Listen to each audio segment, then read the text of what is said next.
Zoe. Okay, who wants to call roll tonight? Both Lucy and Zoe are out this evening. Do you want me to reprise my old role? How do you feel about that? Yeah. Zoe, do you have an active Since Linda does list all the for us work. tonight?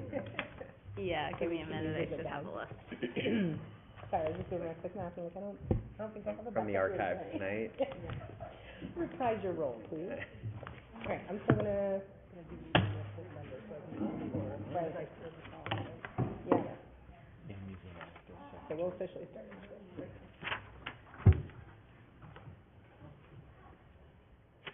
Anyone have a current number list? Yeah, I'm gonna get it. Shelley? You're looking for it, don't forget. Thank you so much. Enough for you to work with? Yep. Great. Love that. Everybody ready? Great. Good evening, my name is Shanna Cox. I'm calling our planning board meeting together for this evening, Monday, April 13th. We do have a number of agenda items today, and so we'll get underway with our initial roll call. We will notice a couple of excused and planned absences. Both Zoe and Lucy could be with us today. So filling in as my secretary this evening will be Ms. Amy Smith, who had the role previously. Amy, will you please call the roll? Yes, Michael Marcotte. Present. Cynthia Burns, here. Shanna Cox, Here. Amy Smith, here. Alexander Pine, Here? Heidi Bartels, here. And Darren Gallant. Here. Please let the record reflect both of our associate board members will be full voting board members tonight. Congratulations, welcome. Are there adjustments to the agenda? No, there are not. Right. Correspondence. The staff has provided us some additional information tonight related to some proposed changes to the no-name pond conservation overlay district, including a memo from the city environmental engineer, John Kuczynski. How'd I do? Thanks, John. That was provided on 4/9/2026. I'd like to offer a little bit of context for our board as well as anyone listening at home, and then ask us to make a decision about whether we do choose to act tonight.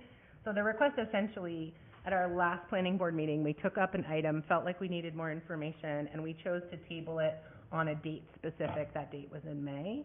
Staff worked to bring us that information, which they attest in their memo won't change between now and May.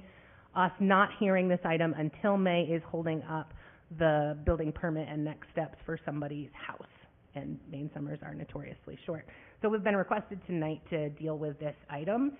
It is not currently on our agenda. And so before we hear from the board, I do want to ask, would we need, and I didn't see this expressly addressed in the staff's correspondence, would we need to have a public hearing tonight, and would that public hearing qualify in terms of notification if we did take it off the table? Yes, you would need a public hearing, and because it was legally noticed for the initial meeting and you tabled it, you would basically be taking it off the table and opening up the hearing once again. Okay, and we would not see that at a future reconsideration of a vote taken tonight with a public comment tonight, because the notices did go out in advance, and the last time is enough due process without a butters notices going out again for tonight. Is that right? It's not an item that requires an abutters notice. Okay. It's so it had a legal ad in the paper. Great. And for transparency, we contacted those that were interested on the first go-round, just to let them know, just in case the board did decide to take it off the table tonight. I believe some are in the audience. And so we tried to make it as transparent as possible and let everybody that showed an interest on the original agenda item know of the possibility of tonight. Thank you. Before we move into public hearings, I would like to hear from the board briefly on this matter, maybe a couple of sentences and a general, like, yes, I'd love to take it off the table, or no, so that we can determine how we might adjust tonight's agenda. Mr. Marcotte? I think John answered one of my questions. I was going to ask for a point of inquiry as to whether the people at the public hearing at the last meeting or two had been informed. When I saw the item as correspondence and not on the agenda, I did plenty of research this weekend, and I'll have to make sure the next time I make a motion to a date specific, I use the phrase postpone, because I didn't know if that was part of the consideration to put it on tonight's agenda, so to speak. Yes, it can be taken off the table tonight because it was tabled. It can't be date specific, a postpone can be. And next time, I'll make sure of that, because I'm not in favor of taking it off the table tonight. I think there's still much more work to be done on this. Cynthia, we're gonna go right around. Thank you. So I understand that the delay in this is causing the delay for a building permit, is that correct? But if the core issue in this is not resolved, is the building moot anyway? The notion of moving the building forward moot anyway, if the core issue of... If we don't resolve this with a level of clarity, might it call into question whether there can be a permit Yes. provided at all? Yeah. Your question? That's John? correct. That's Yeah, it seems counterproductive to take it off the table if we can't get the information that we need to resolve the issue at hand. I think, just for my own clarification for chairing the meeting, for us to hear the current information and determine whether we feel that it is enough to act on it, we would need to take it off the table to be able to have discussion and to discuss that which would have been provided in terms of informing whether we vote or not. Tonight? Well, if not tonight, then May. And I think what my concern is, particularly the way staff has framed the memo, is if you've reviewed what has been provided as an update and you find it insufficient, then we should tell them that, because if we wait until May to say, okay, now we'll talk about it, and we still feel as though you've not provided us enough information, then we will be not acting until June. Thank you. So that's my, and I have just given my piece about how I feel about discussion tonight. We'll come back to you after we go around, if that's okay. Amy, your thoughts? I've shared mine. So, can we take it off the table in order to hear more and ask questions? And then if we still don't feel like it's enough information, can we put it back on the table? I don't see any, from a process perspective, I don't see any issue with taking it off the table, having discussion, and choosing not to act tonight, either by making a full motion, tabling it, postponing it, or directing staff to provide additional information for a future date. Is that correct? Yeah. So having discussion tonight doesn't prevent a course of action. Yeah, I'm definitely in favor of discussing this tonight. I was a little embarrassed last time. I sort of finally understood what the issue was after we had moved on from it. And I think the information we need is all here, and we can have a really productive discussion tonight to talk about what we're going to do. Okay. Yeah. Thanks. Heidi? Yeah, I agree about talking about it. I think that the dredging issue that was covered by the city, I think clarified a lot and will help me make a decision at least. Thank you, Dan. Similar, I think we have work to do, we should talk about it, and so let's bring it off the table. Thanks. Mr. Marcotte, was there a change in your opinion in terms of discussion tonight? Not really a change. I do have more or less a point of inquiry as well as a comment. Now, the inquiry is if it was to if an action was taken tonight, whether it passed unanimous or failed unanimous, or it was a split vote, it was either yes or no, it goes to the city council, does it not? That's correct. At that time, the city council will make the final decision. My concern is that I have a lot of notes should this come up tonight, but I don't think we need to have that discussion here to inform staff of concerns. I read the entire item as well. I can see where this is going, and I'm not going to be pleased at the end of tonight's meeting. Okay, having heard the majority of the board wants to have a discussion tonight, we are going to approach it in other business under item B. Just to give a heads up to folks, we are going to also add this is mostly so we all remember, and I'll seek some support from staff. We'll have other business C, which will be a discussion about our email procedure for receiving emails at the planning board group email, how we'll handle that, how staff will handle that, whether there's printing, whether it's assumed that we've read it. So that'll be on other business tonight. And that's not to prevent any additional other business, that's just to give everyone a heads up where we're headed. Okay. Let's get underway. Point of order. Yes, sir. Okay, I was waiting for this because like I said, I researched it. It's got to be officially taken off the table. It cannot interrupt with anything else that's on the agenda, so it would be at the end, which you sufficiently pointed out, under other business. I don't know that it needs to be under other business necessarily, because public hearings is a rather specific category, at least for us, not really addressed in Robert's rules that came up 150 years ago. But since it is a public hearing item, Would you like to see it in I the would public probably hearing? like to see it as E under public hearings, but it does have to go through the take off the table process. Great. Can we do that at the end of item D before we move into E, or do you feel that that's necessary now? Kind of, that's sort of up in the air. Then make a I haven't- motion. Let's do it. Well, I'm not making the motion. First, on this particular matter. To take it off the table? Correct. Okay. If anyone would like to make a motion to take it off the table now, if not, we'll do it at the end of public hearings as listed. Okay, I'll make a motion. I'd like to make a motion to take the item concerning No Name Pond off, or put it back on the table in public hearings as item E. So this would be an adjustment to the agenda. Is there a second? A second. Thank you. Any discussion on the motion on the floor? Point of order. Sure. No discussion on taking off the table motions. Thank you. Then, would you call the roll, ma'am? Okay. Okay, Michael Marcotte, No. Cynthia Burns, Yes. Shanna Cox, Yes. Amy Smith, yes, Alex Pine, Yes. Heidi Bartels. Yes. And Darren Gallant. Yes. Okay, so that motion passes. We'll be adding No Name Pond as agenda item E under public hearings. Now we'll move into A of public hearings.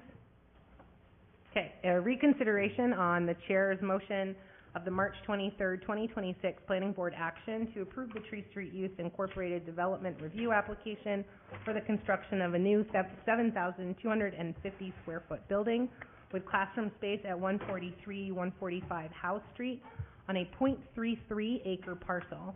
If the motion passes, the board will hold a public hearing, deliberate, and vote on the application. Reconsideration is due to insufficient notice being provided previously, but not tonight, because there was sufficient notice provided tonight. Do we need to have a motion to reconsider before? Yes. Great. Is anyone on the board so inclined to make a motion to reconsider this agenda item? Motion. Is there a second? Second? Great. Any discussion on the motion on the floor?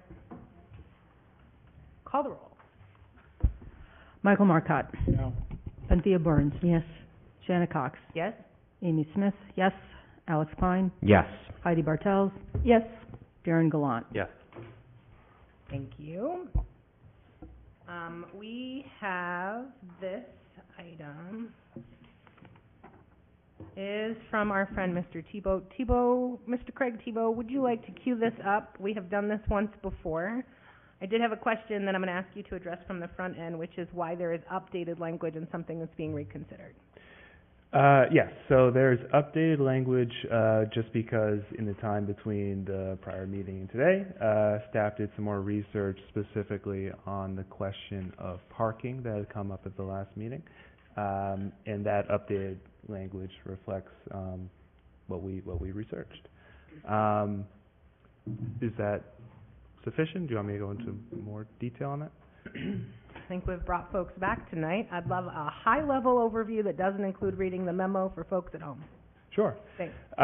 So this is a reconsideration of the project at 143-145 Howe Street. This is the Tree Street Youth new classroom facility. That's essentially it. It's a one-story building, approximately 7,200 square feet, for classroom space and some sort of multi-purpose space as well. Do you want to offer some details on the information you found in your research in between our first motion and this one? Yes. So the project, as proposed, needs 3 parking spaces.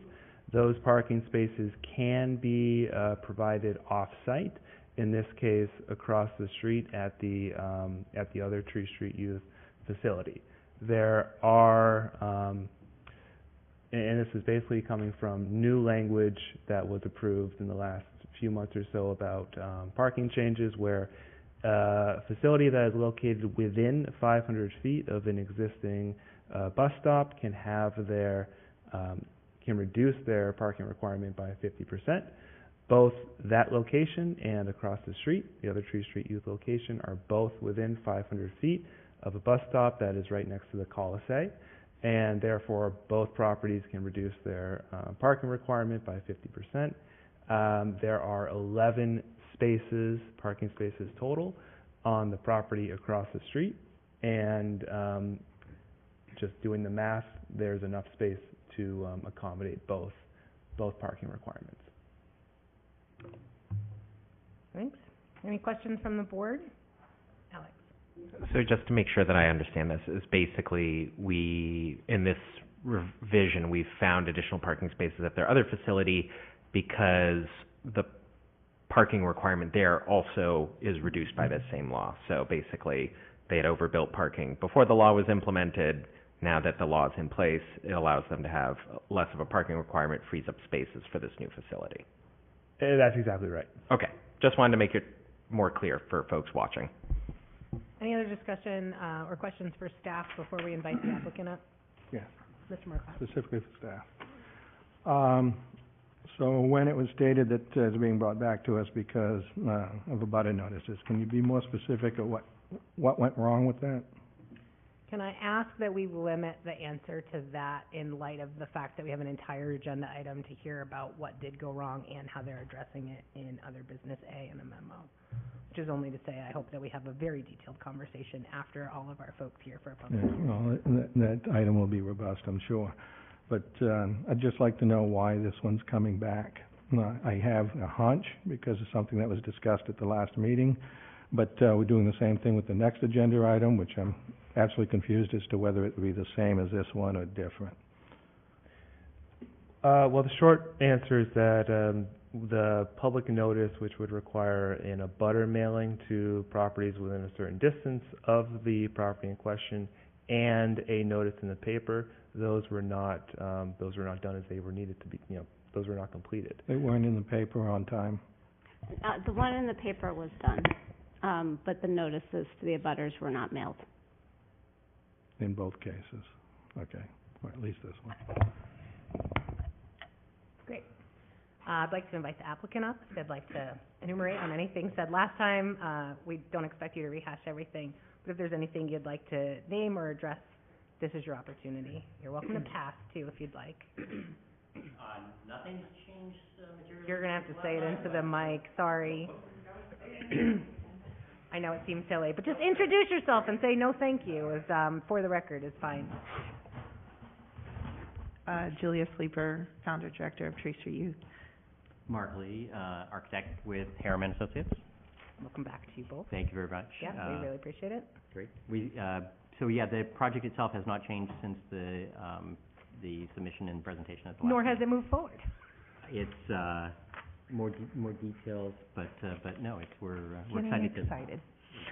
Thank you. Thank you. Then we're going to open it up for public hearing on this agenda item. If there's anyone who would like to speak for, against, or make a comment on this agenda item, you'd bring yourself to the podium. You'd introduce yourself by name and address or ward of which you reside or have interest in Lewiston. You will get 3 minutes to speak. Please join us if you'd like. I'm going to last call this. Is there anyone else who'd like to speak on the agenda item that's open on the floor right now in public hearing for Tree Street Youth application? I'm going to close the public comment. Thank you. Any last discussion or questions from the board, the applicant, or the staff before we reconsider this motion? Mr. Marcotte. Okay. I stated 4 reasons the last time, checking the minutes, to remind myself. So one of them, the abutter notice, I suspect has been taken care of. I'd like to understand parking a little bit better than what we just heard. Does that mean that there is no need for parking at the multi? Correct? Correct. Okay, so my concerns of parking, and the last stated thing, as the minutes reflected, kind of a little different than I remember it, but concerns with the school department. And I can't even read my handwriting, but something about the school department and just a simple letter from the superintendent, not a vote of the school board, and the fact that, and I probably have to better understand fee and simple if that was the term that was used, because my concern was perpetuity. If something happened there, then that parking wouldn't be available. So the concern was the parking notice from the school department Yeah. for the use at Longley Multipurpose Center. Yeah, so it's convoluted, but if it's gone away, that's gone away. resolved a few items. It's gone away. Yeah, all parking Okay. required for both this location and the existing location is provided at the existing location, which is the additional language that Mr. Tebow added to the memo and described. Yeah. Yep. Then I'd be looking for, motion. Okay. I'd like to make a motion that the application submitted by Julia Sleeper of the Tree Street Youth for the construction of a new 7,250 square foot single-story educational building on approximately .3 acre parcel at 143, 145 House Street meets all the necessary criteria contained in the zoning and land use code, including, but not limited to, Article 13, Section 4 approval criteria, and that the approval be granted with the following conditions. The applicant will coordinate with Public Works on sewer and water connections. Prior to the issuance of a building permit, the applicant shall provide documentation demonstrating financial capacity. Prior to the issuance of a building permit, the applicant will provide staff with documentation from the Registry of Deeds verifying the granting of the 15-foot sewer easement. Prior to the issuance of a building permit, the applicant provides staff with documentation from the Registry of Deeds verifying the lots have been combined. Prior to the issuance of a building permit, the applicant shall demonstrate that continued availability for parking has been provided at meeting the standards of Article 13, Section 17E. Prior to the issuance of certificate of occupancy, a professional engineer shall provide stamped statement indicating all site improvements have been completed in accordance with the approved plan. Before I seek a second on that motion, I'd like to clarify with staff, is 5 still a condition, given what we've heard with the updated? It is, and the reason is that even if the proposed parking, is going to be located on a property owned, in common ownership, Still need language. there still needs to be some language on that. Thank you very much. And can I just clarify, that was Article 12 and Oh, number 5, not Article 13? 12, I'm sorry, I misread it. Roman numeral somewhere, right? Is there a second on the motion as offered? Second. Thank you so much. Any discussion on the motion on the floor? Mr. Marcotte? Probably more of a point of inquiry than a point of order, but if the motion remains the same, I don't think we need a restatement to the motion, because by reconsidering, we're reconsidering the same motion. No, we apparently didn't change anything. My thinking was something was going to change, and that it would have made point of order moot, that it would need to have a rereading. But just to point that out. Thanks. Handy for the next one, should there be no changes? Possibly. Okay. Call a roll. Michael Marcotte, No. Cynthia Burns, Yes. Shanna Cox, Yes. Amy Smith, yes. Alexander Pine. Yes. Heidi Bartels. Yes. And Darren Gallant. Yes. Thanks. Motion passes. Thank you so much Thank for you. your reprisal Thank you. with us. We appreciate it. I will note that we had a copy of the abutters notice and are eager to hear if that's part of it. I have a question before we move on. First of all, I didn't hear from the staff, my reasons on this particular one. So I'd like to share that of the 4 concerns I had the last time, it remains financial capacity. Note that, In terms of his no in, vote in, on. ter- in terms, and it's longstanding, staff knows what I'm talking about, that it shouldn't be a condition of approval, should be in our packet, finalized, complete, to our satisfaction. Thank you. Item B is a reconsideration on the chair's motion of the March 23rd, 2026 Planning Board action to recommend to the City Council the rezoning of 860 Lisbon Street to a contract zone, which would allow all the issues and dimensional standards of the community business zoning district to allow mixed use, residential and commercial uses, except with lesser setbacks, the front setback being reduced from 15 to 5 feet, and the side and rear reduced from 10 feet to 5 feet. If the motion passes, the board will hold a public hearing, deliberate, and vote on the application. Reconsideration is due to insufficient notice being provided. Be looking for someone on the board to make a motion to reconsider. Motion to reconsider. Thank you. Is there a second? Second? Any discussion on it? We don't do discussion, right, Mr. Marcotte? Right. Lovely. Shall we move forward with it then? Well, actually, on reconsiderations, I'm not 100% sure. The taking off a table, no, would be no discussion. Thank you. Is there any discussion on the reconsideration? Great. Will you please call the roll? For the motion on the floor to reconsider this evening. Got it. Okay. It's gonna be a fun night, folks. Michael Marcotte, No. Cynthia Burns, Yes. Shanna Cox, Yes. Amy Smith, yes, Alex Pine, Yes. Heidi Bartels, Yes. and Darren Gallant. Yes. Thanks. Craig, this is your agenda item again, and I do not see any updated language. Is there anything that you would like to make note of as we reconsider this tonight? Okay.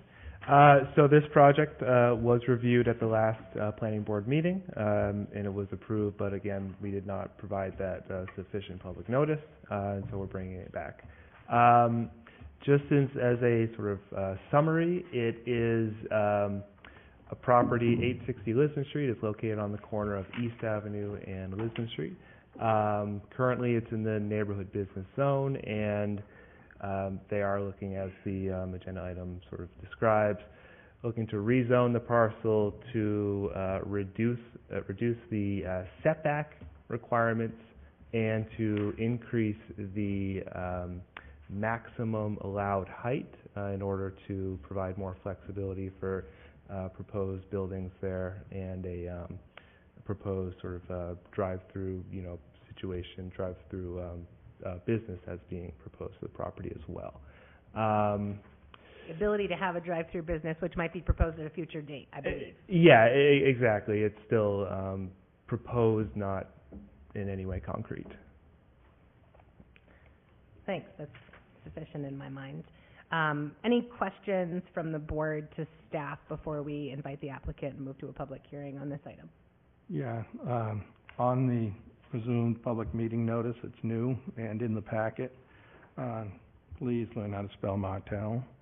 And I've seen it spelled with 2 L's in plenty of different places. This is, I believe, the municipal document. It looks like it's correctly spelled by Acorn Engineering and other places in the packet. Thanks. I'm sure duly noted. The applicant likes to come up and address anything before we open it up for public comment. Thanks for coming back for us. Good evening. Penn Lindsay with Lewiston Housing. Nice to see you all again. I have nothing to update from our last meeting. Thank you so much. Any questions for the applicant before we open it up to public comment? Seeing none, I'm going to open it up to public comment. If you'd like to discuss this agenda item, you'd move to the podium, state your name, the location from which you have interest in this agenda item, and be limited to 3 minutes of public comment. Is there anyone here who'd like to speak on this item? This is the last call. I'm closing public comment. It's fun when there's a whole room full of people. We have to guess which one you guys are here for. Thank you. I appreciate it. Any discussion from the board or desire to see last motion amended? Otherwise, we'll open discussion and call roll. Well, I have a discussion. Great. Is there anyone who'd like to see the motion change from that which was represented in the minutes and which was being reconsidered? Great. Then we'll open it up to the board for discussion. Mr. Marcotte? Okay. As one of Lewiston's residents pointed out, that apparently I didn't speak clearly into the mic the last time, so I'd like to restate a few things. Whereas a lot of this began as far back as 2018, 2019, when I was on the city council, and we sought an RFP that asked for keeping the facade of the Martel School and having green space and or recreational space for the neighborhood. Interestingly enough, over time, the neighborhood business became the nomenclature for a new zoning district that only has 2 or 3 in the entire municipality. Other items that occurred, and some of this is just trying to remember when, because I didn't go back and look at planning board minutes and such after I left the city council. But I believe it was the following year that this particular parcel came up to be rezoned. And the rezoning was intensification. It may have been CB. One of the board members asked that evening whether this could include certain things happening on that parcel, at which point the individual said, no, can't support that. And I believe the planning board may have been unanimous on that measure, and the city council did not override. And it was at a later time that it became neighborhood business. Originally, it was office residential, OR, if I remember right, whatever the school was. I get IO and OR a little mixed up. Institutional office or office residential. So in that RFP at the time, it was awarded based on that RFP because other bidders that were offering somewhat more lucrative proposals weren't responsive to those 2 conditions in the RFP.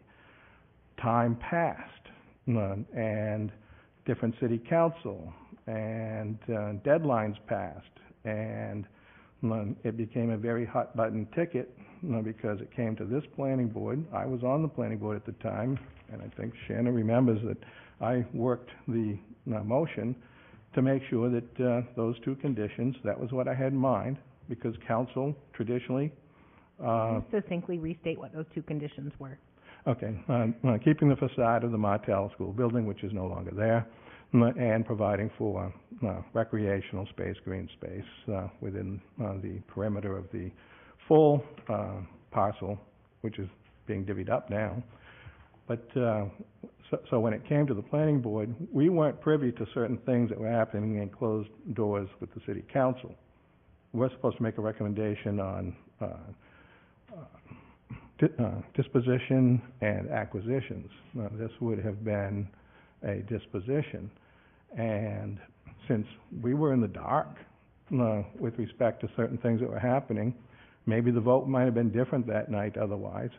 But when I reworded it, it was a 7-0. It was worded in the affirmative, but it was worded in such a way that council balked. Another bidder balked because of what was transpired in conversation here. A board member was of concern. Of course, the public was not too pleasant towards the individual.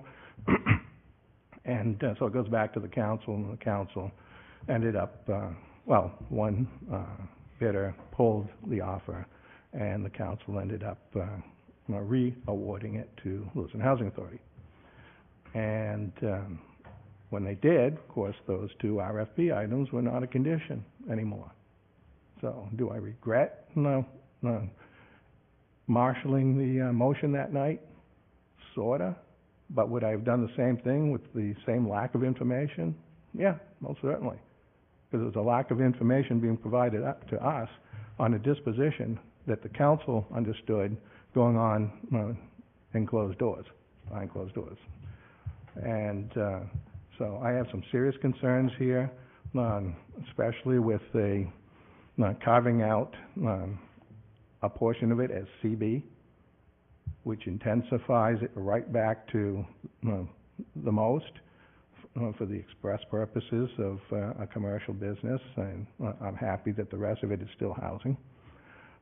However, it's a contract zone tonight because even CB actually extended the setback from 10 under neighborhood business, whatever OR might have been, to 15. And because it's wanted to be 5, making CB even more intensified than CB. And this is a corner I'm very familiar with. I've lived there for 63 years in that neighborhood.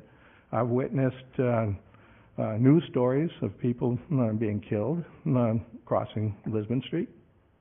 We're adding senior housing, presumably for, the Mobley, challenged. That's how I remember it back in 1819.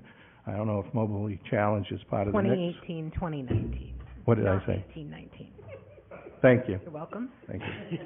Thank you. 2018, 2019. And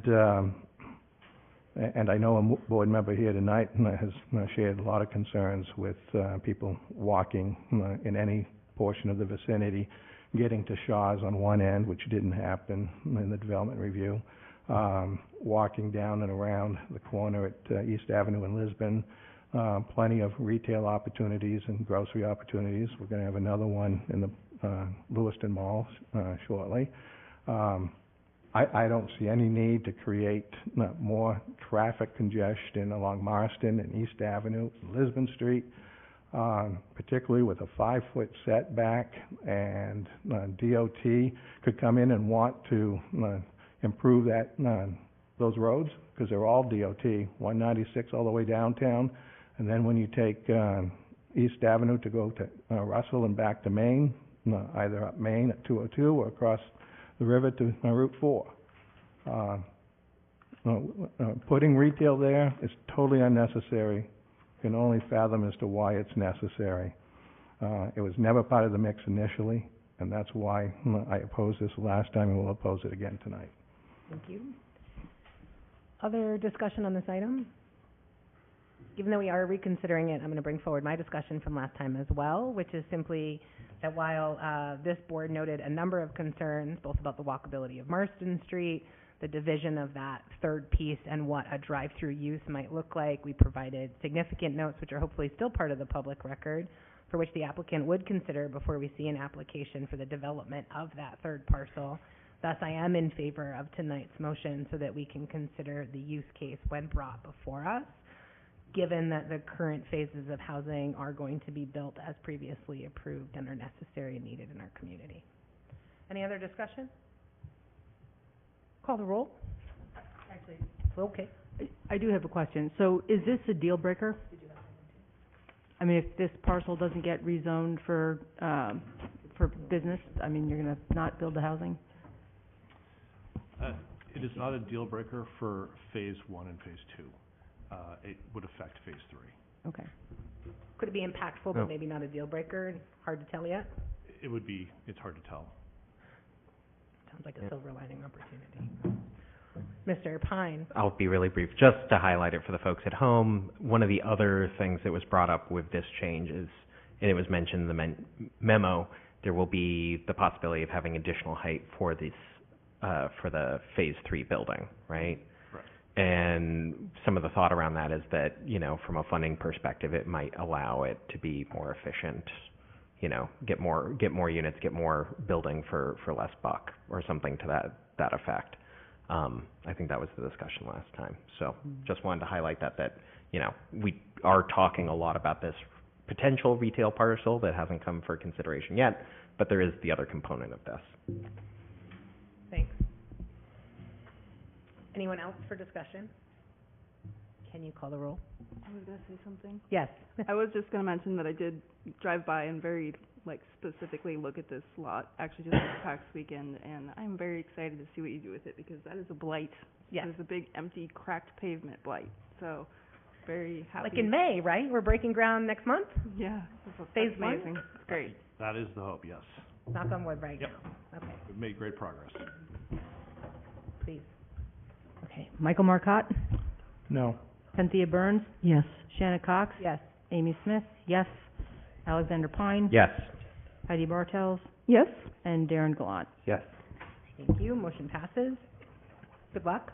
Thank No you offense. all. I hope we don't see you again until it's time for whatever we need to review next. Good night. Okay. Fully new agenda items. Agenda item C in public hearings is Mason Giroux. Mason in the room? Did I do that? I'm representing. How'd I do?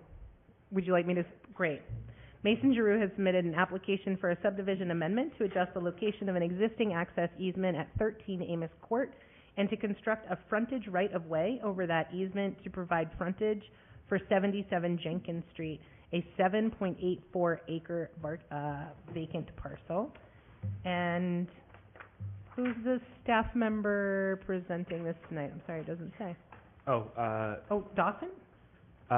Dawson prepared it, but I'll be presenting. Mr. Tebow. Okay.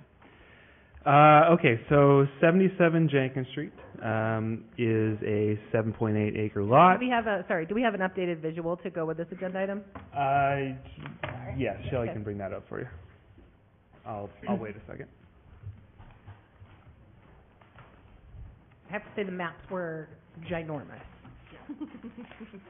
And almost made it not fit into it. I don't know if you've seen it. They're big. I'm preferring it.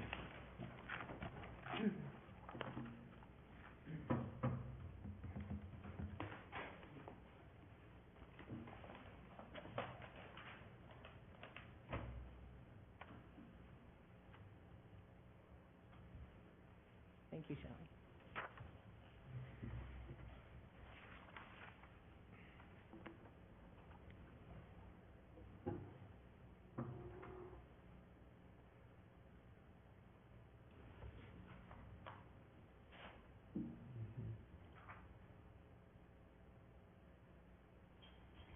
Thank you. Okay. Carry on.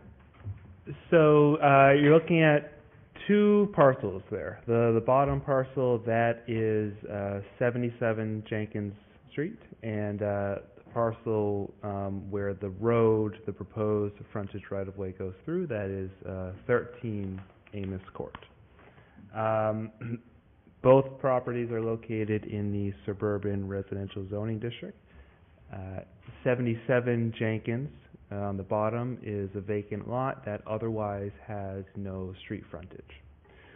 The proposal is to put a frontage right-of-way through 13 Amos Court, reaching 77 Jenkins Street for the purpose of access and also for the purpose of creating frontage that is necessary to allow 77 Jenkins to be a buildable lot.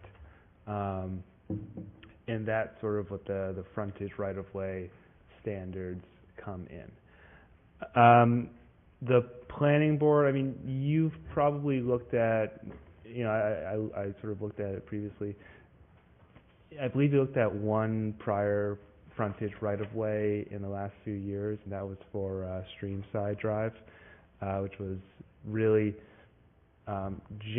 generally frontage right-of-ways are reviewed by the staff review committee, but in certain cases, when they are deemed to be creating a subdivision, or in this case, amending an existing subdivision, then we would bring them to you. And specifically, a subdivision this planning board heard 23 years ago. That's right, yeah. So, yeah, this was part of the Mountain View Estates subdivision. 13 Amos Court was. So, but it's, again, as a result, we'll bring this to the planning board. A waiver from Article 13, Section 4, Stormwater Management, has been requested and has been granted by Public Works. The applicant has also applied for and received permission from United States Army Corps of Engineers for wetland filling, approximately 3,300 square feet of wetland filling, which does show up on the 13 Amos Court lot. In addition to the amendment to the subdivision through the change in the easement, there's a clarification and / change proposed to a prior condition of approval of the February 3rd, 2003 subdivision.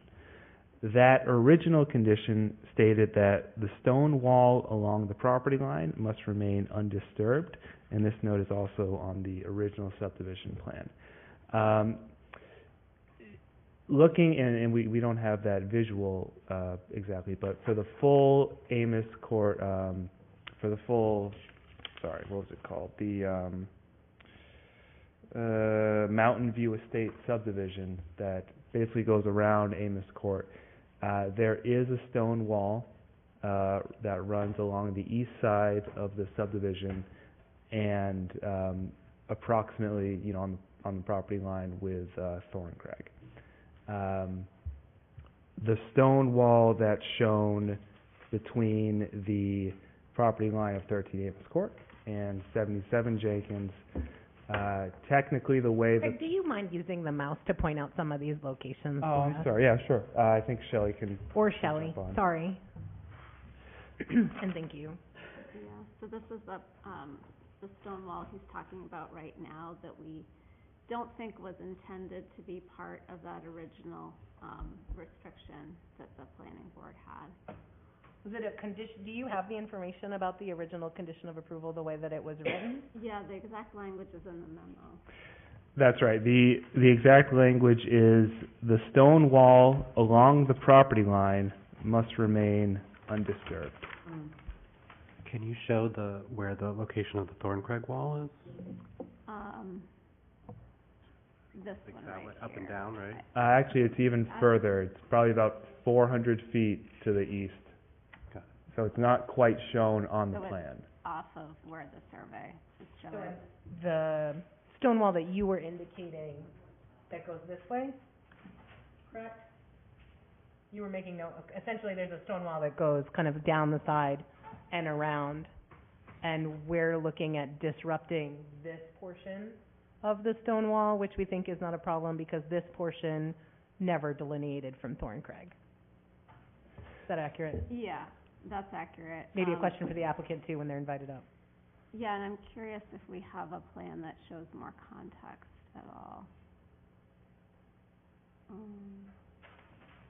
Okay. Thanks, Craig. Mhm. So anyway, we have provided some new language to amend that specific condition of approval, to read, the stone wall along the property line abutting Thorncraig Bird Sanctuary must remain undisturbed. And that's on the second page, bottom of the third paragraph. Because it's not in the motion, conditions, or recommendation language. It would be pulling from somewhere deeper in the memo. You said third.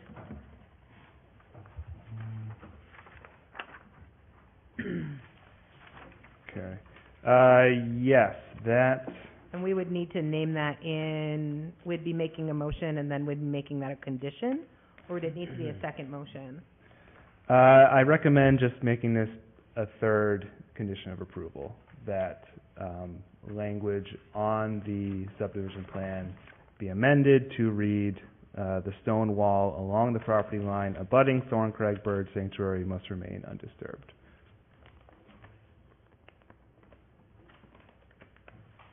Did I hear you say that would be the third? Condition. I don't know that I have a second. Third condition? Yeah. There are two, in the staff recommendation, there are two Sorry. conditions. That was my fault. Oh, sorry. No, it's fine.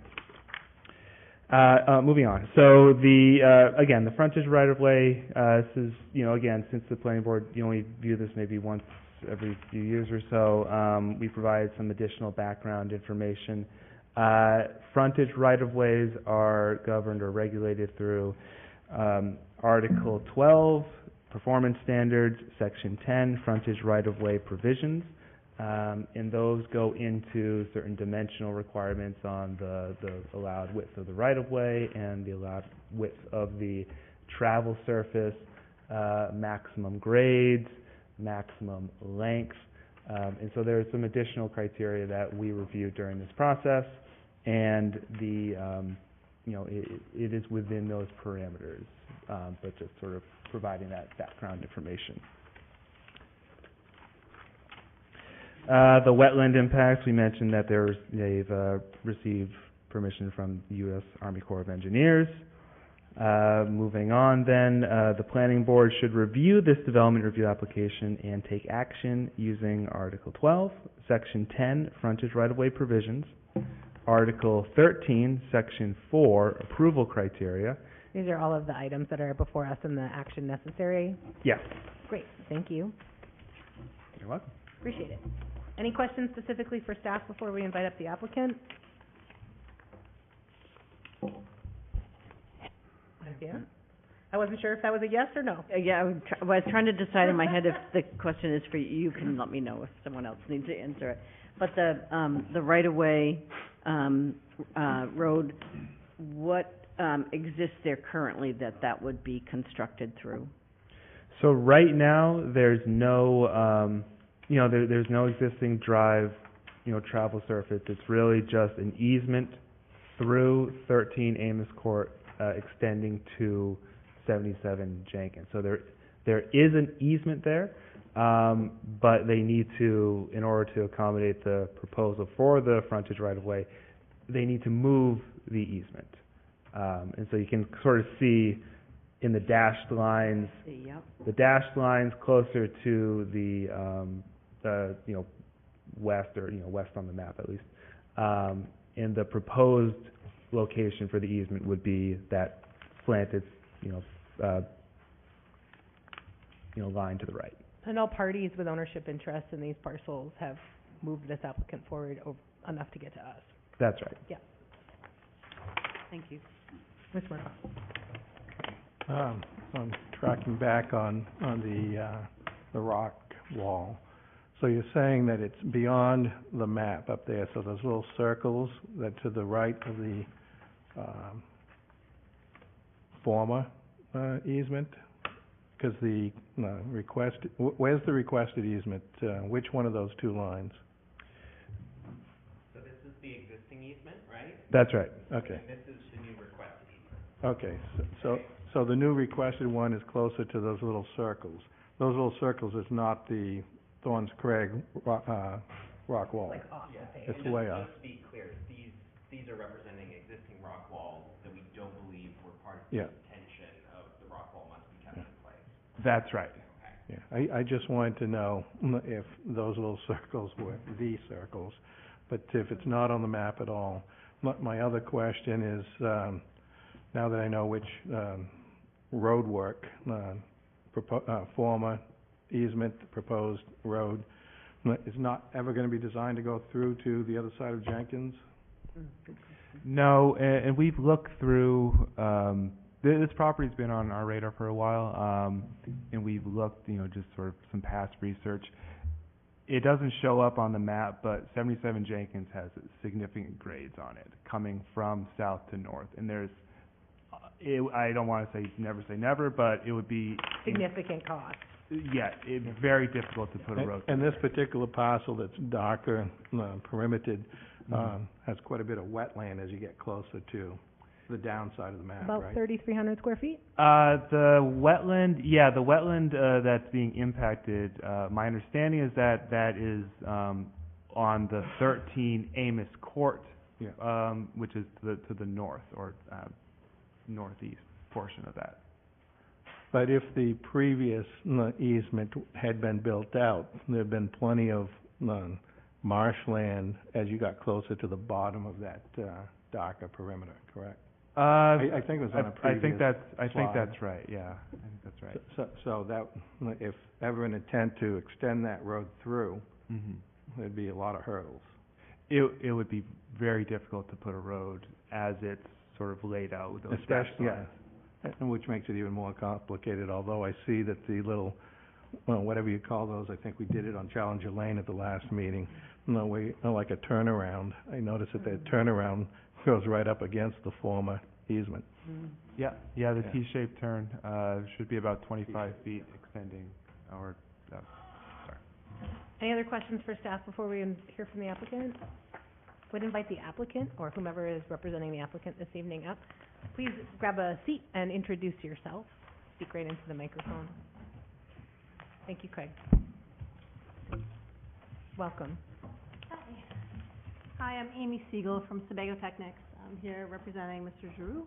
And, to, Board Member Marcotte, I just wanted to answer a couple questions before we can, I'll answer any other questions, but just for a little bit more clarification. So you're right, the little circles here are the stone wall, and you'll see what's a little bit confusing, I think, is that you have, sorry, somebody else's computer here, so I'm just, oops, sorry.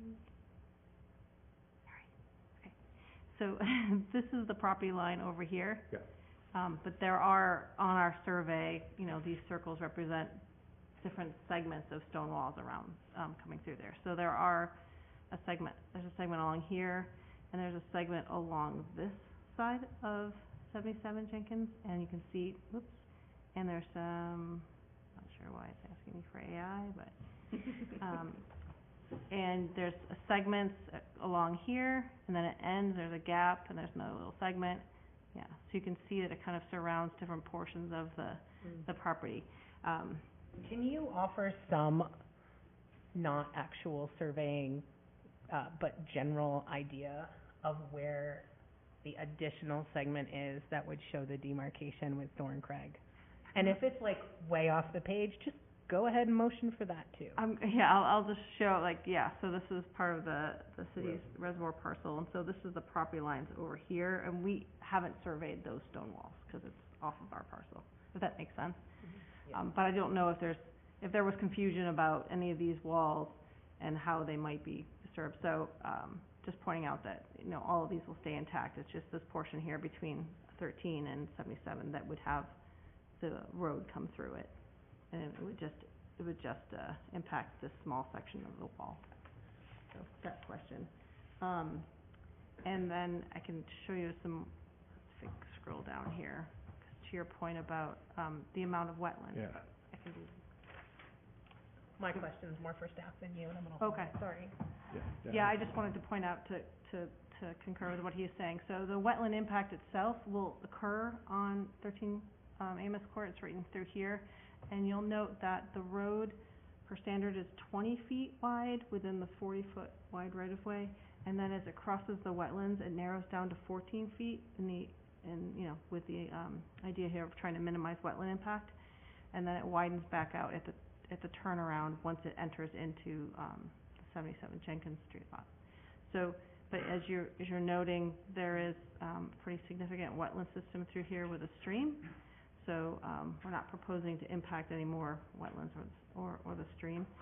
The single-family house that will be built up in this area here would be set back as required, you know, 75 feet from the stream and the wetlands and such. So that's what these setbacks here are. So it would occur over in this area here. Thanks so much. Yep. Questions for the applicant, Ms. Smith? So just to clarify, this is one new private road that the city will not be maintaining in order to service one new single-family home? Correct. Okay, great. Other questions from the board? Mr. Marcotte and then Mr. Pine? So the parcels as we see them on these maps were probably acquired prior to 2003? I'm not actually sure when they were acquired. Okay. Because Sorry. I'm not wondering if they were acquired from Thorns Craig, because a lot of properties further down Hogan Road, I know, were acquired from Thorns Craig at one time or another. Just to point out, maybe it's not germane at this point, but it's nice to have minutes from 2003 that show intent. And when I've reviewed 1990 minutes, they were quite detailed compared to recent years. Mr. Pine? I was wondering if you could describe sort of the nature of the wetland that the road is going through. Is that just like marshy ground, swampy forest, standing water? It's more of a forested wetland, you know, kind of red maple swamp kind of area. This driveway, as it cuts through, will be cutting through existing vegetation, you know, trees, vegetation, not scrubby marshland kind of areas. Okay. I'd have to get more detail, I don't have the... And the Army Corps of Engineers have signed off on it? Yes, on the wetland impact itself, that 3,300 square feet of wetland impact. Thanks. Other discussion from the board or questions? Okay. We're going to open this up for public comment. If you're here to discuss this item, you'd make your way to the podium, you'd introduce yourself, and give your address, and we'll keep it to 3 minutes. The podium behind you, thanks for asking. I'm Sherry Beck Poland, and I live on 5 Teakwood Knoll. If wanted to go back, that other picture, you'd see Teakwood Knoll on the, you see the cul-de-sac right there. so that is where it is, that's where I live, in several families. For 33 years, I've been walking through there with many Special Olympians and my foster children, and we go up to Thorn Crag and visit, and I know it's private property, and the fellow that used to hunt there kind of gave us permission to go through. He said it was his uncle's land. And they put a board over the brook for us. There is a brook that runs right through there, and it doesn't show on that. There are, as the rep discussed, was other stone walls there. There's one that comes right off, well, that's parallel to Amos Court. That's not mentioned, and I'd be curious why not, and what happens with that. And there is another stone wall that goes from Amos Court to Jenkins, to the left of the easement that they're requesting. I'm curious, is that going to be dirt or tar? Do we know that? We'll answer all questions after your 3 minutes. Thank you. Yep. And Or we'll aim to. Yep. And let's see. And I did mention to the rep here that there are a lot of activity going on that I've worked with the police on at the end of East Avenue, similar to what used to happen at the Turner rest stop. The reason they closed the Turner rest stop. Men tend to seek other men there, and there's lots of activity, sexual activity through the woods there. And the police department knows about it and tries to make a presence, and when we let them know. But I wanted to give that information as well, and how it. When you ask what kind of wetlands and what kind of area that is, that's a very nice flat spot there that goes across. I go across 1, 2, 3 stone walls to get to Thorn Crag, the East Avenue entrance. So I just wanted to question why they're not discussed, because it looks like you're going through at least 2 of them, if not 3. So that's my comments. Thank you. That's your time. Thank you so much. Are there others who'd like to comment during public comment on this agenda item? Looks like maybe a negotiation is happening. I'll leave this open for another moment while we decide if we're going to go up to the podium. Okay. You're going to be great. Just say your name and I'll keep time for you. Nicole Smith, Corey Medor. 13 Amos Court owners. So we're supporting the movement of the easement, and as you can. It's so close to our house, they literally come right off the corner. So I don't know how, we've never had a 2-for-1, and I don't know that I have the rule for this. We'll stand in line. That sounds great. That sounds, okay. anything she misses, you'll get your own 3 minutes, Perfect. mostly because you have to speak directly in. Sure. Go ahead. So as you can see right now, the existing easement is right off the corner of our house. So we have been working with Mason for almost a year now to shift that the best way we can, because it's literally right off the corner of our house. Yeah. And I'm sure all of you can sympathize and understand why. So we're here to support that. Okay. Great job. Thanks. Okay. And a ditto from the gentleman in the back. Any questions for us? Thank you. No, it doesn't work that way, but we really appreciate it. Thank you. Anyone else in the audience who would like to speak during public comment? Last call. Okay, we're going to close the public hearing. Mr. Marcotte, it seemed like you might have a comment. Did you? A motion to make.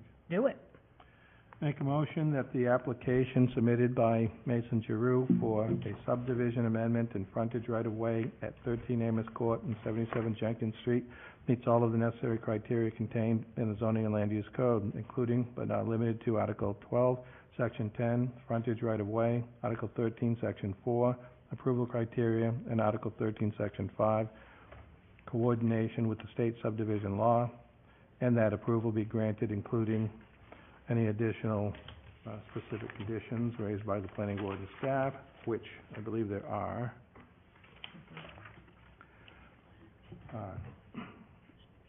Condition of approval number 1, prior to the issuance of occupancy permits for any of the lots served by the frontage right-of-way, the applicant's engineer shall certify to the city of Lewiston that the frontage right-of-way has been constructed in accordance with the requirements of Article 12, Section 10, and the approved plan. Number 2, prior to the issuance of a building permit, the approved frontage right-of-way and subdivision plan shall be recorded in the Androscoggin County Registry of Deeds. If the plan is not recorded within 90 days of the planning board approval, the development review and subdivision shall be null and void.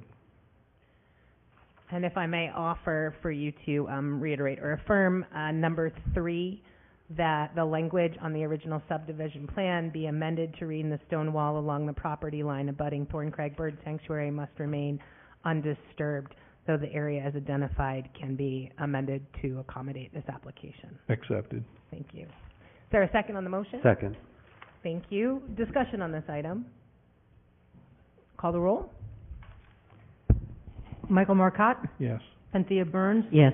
Shanna Cox? Yes. Amy Smith? Yes. Alex Pine? Yes. Heidi Bartels? Yes. Darren Gallant? Yes. And just make one comment? Sure. it's so nice to hear that you guys work together to figure this out. Thank you for that. I was going to offer that, and I wanted to follow up with, I believe it was Sherry, who spoke first during public comment. I would encourage you to speak to the applicant's representative in the hallway. I do think that they spoke to the two areas of the brook that you spoke about being undisturbed, as well as the length of rock wall that you named being undisturbed during the previous discussion, which I think addresses a number but not all of your concerns. I would also say it seems like both the applicant and the neighbor are pretty agreeable and open to discussions, and you should talk to them about ensuring you can maybe still have some of the access that you've enjoyed. It is nice to see neighbors take interest in the land around their property and to have conversation with each other, and I really appreciated the civility with which we approached that entire agenda item. Thank you so much. Thank you. Okay. Next on our agenda is item D. Caden's Kitchen Food Pantry, Inc. has submitted a development review application for a conditional use permit for a homeless shelter at 70 Horton Street on a .79 acre parcel. And this is Shelley. Okay. Mr. Tebow will be your map man for this agenda item. Absolutely. Okay. This project involves the redevelopment of an existing building and impervious lot, or primarily impervious lot at 70 Horton Street. It was the previously the Fortin Group Funeral Home.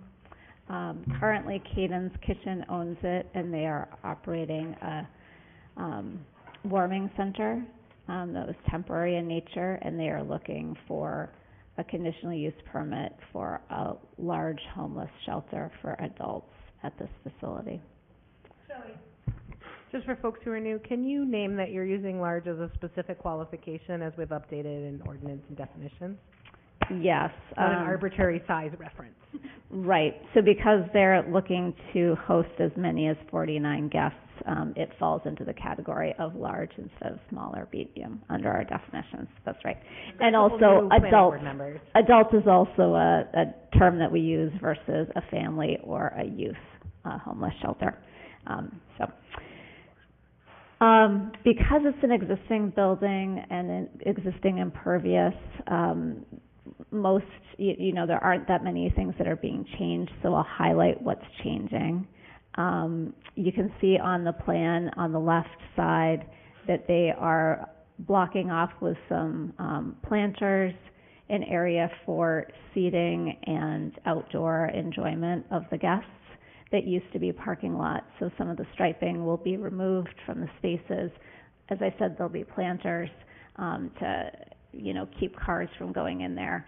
They have a shade, canopy and picnic tables planned and a bike rack in that area. They're also adding some shrubs to 3 sides where there's planting existing, but there are primarily trees, so they're going to enhance that a little bit. As you may recall, when we were working on the standards for the conditional use permit for shelters, we treat a shelter as multifamily housing in terms of determining if a buffer is required. So because multifamily housing surrounds the area, and it's considered, that residential use, a buffer is not required. So there's no standard for how many shrubs, what size, anything like that. But we've asked them to increase planting a little bit just to improve the experience and provide a little more privacy for people. They are using existing water and sewer services. You can see just to the left, sorry, I don't know my left and right, to the right and upper corner of that seating area, there's a dumpster location. Initially, their intent is to have trash be inside the garage, and they have a company that will come and pick up the trash once a week. But they have put on the plan a future dumpster location with, screening for your approval as part of this review. They will not be adding any additional impervious surfaces, so there's no stormwater that was reviewed as part of this. In addition, homeless shelters do not have any parking requirements under our ordinance. So they have currently 57 parking spaces, and they will be using 27 for the homeless shelter, and then there's 8 that they lease to a business next door that they'll continue to lease to them. So the conditional use permit requirements, there's Section 3 of those, which are for all conditional use permits, and Section 4, which are specific to shelters. They have addressed that criteria in their narrative. I just want to hit a couple of items on here just to highlight those. The shelter outdoor space is a requirement as part of the conditional use permit. The ordinance doesn't have a required amount. It suggests 50 square feet per occupant, and they have provided a larger space than that, which would give 97 square feet per occupant, with their max occupancy of 49 guests. They have noted what the users who are coming will be using for transportation. It's a combination of bike and car and on foot. They've provided the bike rack. They've also stated additional bike parking could be located within the garage. And they do have a, kind of a drop-off area. You can see on the bottom left of the building that they have 2 parking spaces they're eliminating. That will be their primary guest entrance. And then the staff entrance will be the traditional entrance above that was used for the funeral home.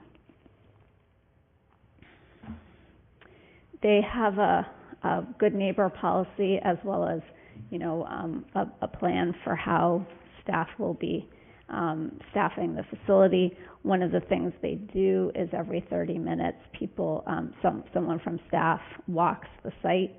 Part of what they do is look for trash and pick up trash, so that is how they plan to keep exterior spaces clean, in addition to obviously having appropriate trash facilities on site. And they are planning to be open 24 hours a day, which should also reduce congregating. But if people do want to congregate, there's certainly plenty of space on site for them to do that outside. So it's recommended with this that you would first act on the conditional use permit, and then you would act on the development review. So there are 2 motions suggested, and I know Usually there's a question as to what action the,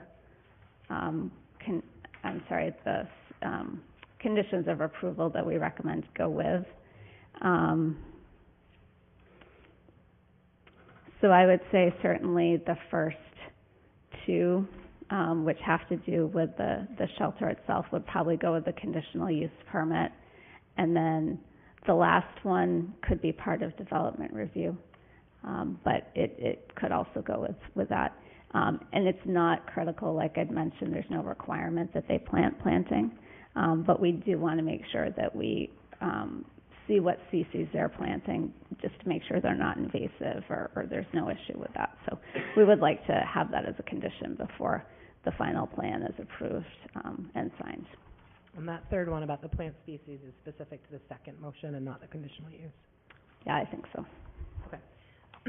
For context and a little bit of history, some of us have been on the board through quite a long journey around zoning and ordinance that allows for shelters within our community, and we've taken some actions to create spaces that will allow for it. And so I think it's just helpful to be clear, any shelter that was in the medium or large category and for adults specifically, so anything not family and not small requires a conditional use, pretty much regardless of where it is. And so there isn't something that's specifically different about this that's requiring a conditional use. Often when this board sees a conditional use, it's because there is something happening that is not routine. And any homeless shelter in Lewiston is considered not routine and requires a conditional use permit. Yeah, and I guess I'll kind of add on to that. The way the language is written in the conditional use permit criteria, the intent is that you're looking at not whether a homeless shelter is appropriate in that location because it's allowed in that location. You're looking at whether that type of facility and what you would normally expect with that type of facility is going to cause any sort of additional issues for neighbors because of, the site itself or something about how things are laid out. And then you're looking to mitigate those potentially. So that's kind of the thrust of the conditional use permit. Thanks so much. Any questions for staff before we invite up the applicant? Then we'd invite the applicant up. Mr. Tebow will vacate his space. If there's more than two of you, just bring a chair. Introduce yourself when you get up here.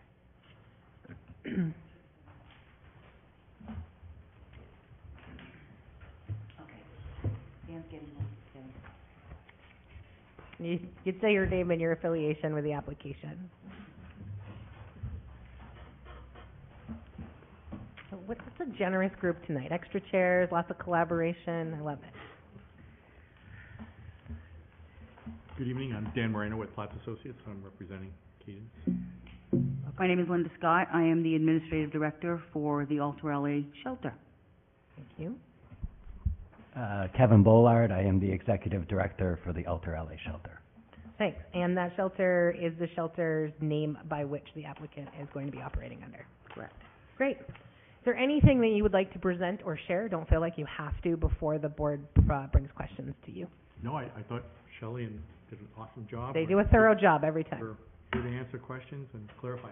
Okay, thanks. Questions? Darren? Softball questions. Can you just go through the space with me a little bit? Like why the green space on where it is compared to closer to the building? Just curious, like how you decided the layout. The layout of this space right here outside? The overall site layout of the green space. Because we are a shelter and we are a low barrier shelter, we do have calls to EMTs sometimes. We do have staff that needs to park close to the building. It made a lot more sense for us to have that availability and the easy access from the entrance there going up to the building as we currently have now, giving that other space over there to the guests so that they had their own space. Yeah. And then ensuring any issues that happen internally can have that ease of access and that any kind of all of those green things, space yes. uses happening on the other end of the We property. also considered there's a back part behind the building to the top right that's the other direction. Yeah, it's Currently, sensitive, be careful. currently the lease space that Community Credit Union uses for parking, we considered that as the common area as well, because it's directly off of the building.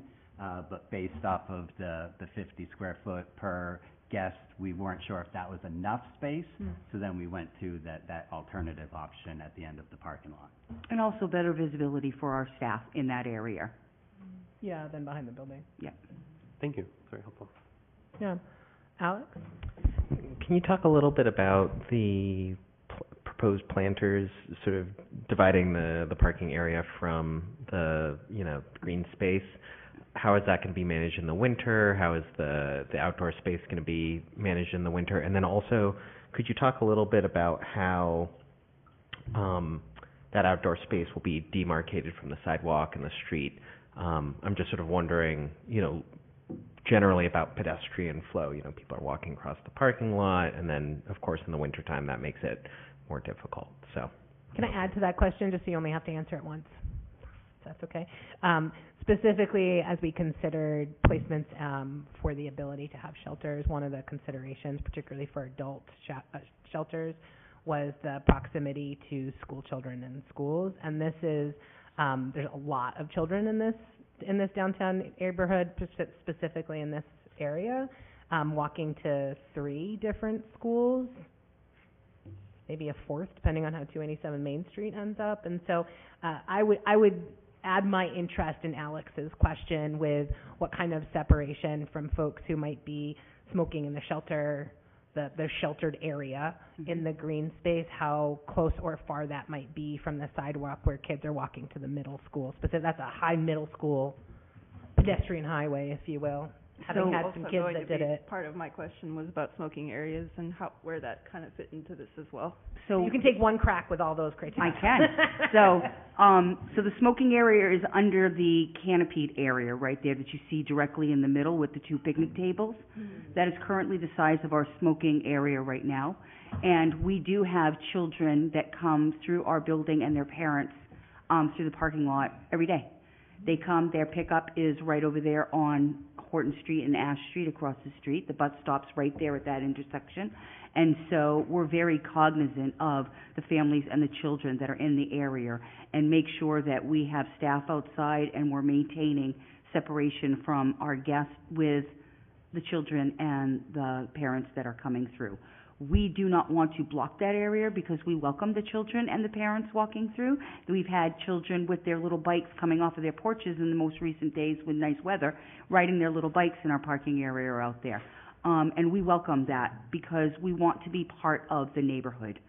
To speak to some of the plantings and that, so I am a master gardener as well as an executive director of the shelter. And so I have many ideas and plans of what we want to do for planting, as well as building a community garden in that area so that we can encourage our neighbors to come and have vegetables out of our garden as well. There's ample space there to do all of those pieces. We have a contract already with clearance for the wintertime. We've used it this winter. So we have somebody that comes and plows our parking area, and we also have staff as well as, I will tell you, I cannot tell you how many guests in the middle of the night go clear the cars off of the staff and shovel our parking lot when we have a snowstorm. Our guests are very happy to be part of it. It's their home as well. They call it their home, and they are there to help shovel when we need it. They're there to help clean up and pick up trash. Last Friday, there was a large trash bag that was opened up across the street in front of the Fry School apartments, and 2 guests from our shelter went over there with gloves and a trash bag and cleaned the whole area up. They consider this their home as well, and we encourage them to be part of that team with us, to making sure that we're going to keep it nice. They're already excited, and they say, Miss Linda, we can't wait to plant a vegetable garden with you. I'm not sure how we're going to get it all done exactly, but in some of those planters, that's getting done. Well, and I want to clarify the question that Alex asked. Are you aiming to use physical structures of planters Yes. to demarcate? Yes. As well as plantings? Yes. So the actual physical I wanted, structures, just 'cause we checking on don't like the want cars- physicality We don't want versus, cars going into that Yep. area. We're actually gonna have like very large planters, concrete planters, to differentiate between the two areas. Awesome, and that's gonna be year-round, they're not gonna be removed for the winter time? Correct. Okay, and then it sounds like, your guests, they're gonna have plenty of opportunity to shovel out the outdoor space so that they can use it, so no problems there. Could you talk a little bit more about, how you're sort of envisioning pedestrian flow between that space and across the parking lot, just sort of like people sort of trickling through the parking lot? I don't know how busy you're expecting vehicle traffic to be, but I know within the parcel? within the parcel, yeah, and, I just think about, if there's kids, there's, folks who are trying to move all their possessions, things like that, I could see there being some interactions just because you have your travel lanes really close to the outdoor space. Yeah, so one of the challenges that we've kind of been juggling since we moved in there is it's a very large property, with a lot of extra parking spaces. When you have parking bans and stuff like that during the winter time, you have very limited parking spaces in those neighboring buildings. So a lot of times they just naturally use that funeral home parking, which was existent before. So obviously we've tried to accommodate the balance between good neighbor and not kicking everybody out of their parking spots, and a lot of the neighbors use the back parking lot where Community Credit Union parks during the day. They use that during the evening as well. But at the same time, we are conscious of the fact that there's excessive traffic flow that does go through there, that was very hard for us to control during the warming center, but it's something that we're gonna be more hyper-focused on once we convert over to the shelter. Warming center is a little bit different concept. It's kind of like an open door concept, so you have a lot more in and out and people coming in, and you potentially might have an individual who's staying a night and their car's parked in the parking lot. Those type of normal things aren't necessarily as sporadic and as they are, under a shelter setting. So we're definitely gonna have more defined no parking spaces, staff parking spaces, whether we do designate a particular amount, say 3 to 5 parking spaces to neighboring properties, we create some type of parking permit or some type of parking pass to where those vehicles would be able to be identified. But we also acknowledge and recognize that, if a car is parked there and we want it moved, then we have to get it towed, which then becomes an expense. So we try not to create all kinds of additional expenses. So a lot of it is just communication, which is something we've done a great job with so far, in regards to those conversations. But things will get tighter, in regards to accessibility to the parking lot and the parking spaces in general, once we convert to the full shelter. Can you help us understand the difference in hours that you're open under the warming center now versus what the shelter would give you? Yeah, it's actually a great answer, the same. So originally when we started the Winter Warming Center, this is our 3rd year running warming centers in the community. Originally was gonna be from November 1st, which was gonna be 12 hours a day, 8 p.m. to 8 a.m., and that was gonna run until the shelter was ready. Through some discussions with Maine Housing and the City of Auburn, the City of Lewiston, we decided that as of 12/1 of this prior winter, we basically opened the emergency warming center 24 hours a day. So we were the only facility in the state of Maine that was open 24 hours a day with 100-person capacity. And we've been doing that since December 1st. So if some of you don't even realize we've been doing that, then that means we've been doing a really good job at it. So what we're now looking to do is go down minimize our capacity by approximately 60%, and have 40 individuals. We've had over 725 unique individuals come through the warming center in the past 5 months. That's a lot of individuals. That's a lot of people that might be there for 1 night, 2 nights, 3 nights. A shelter setting is a much different dynamic.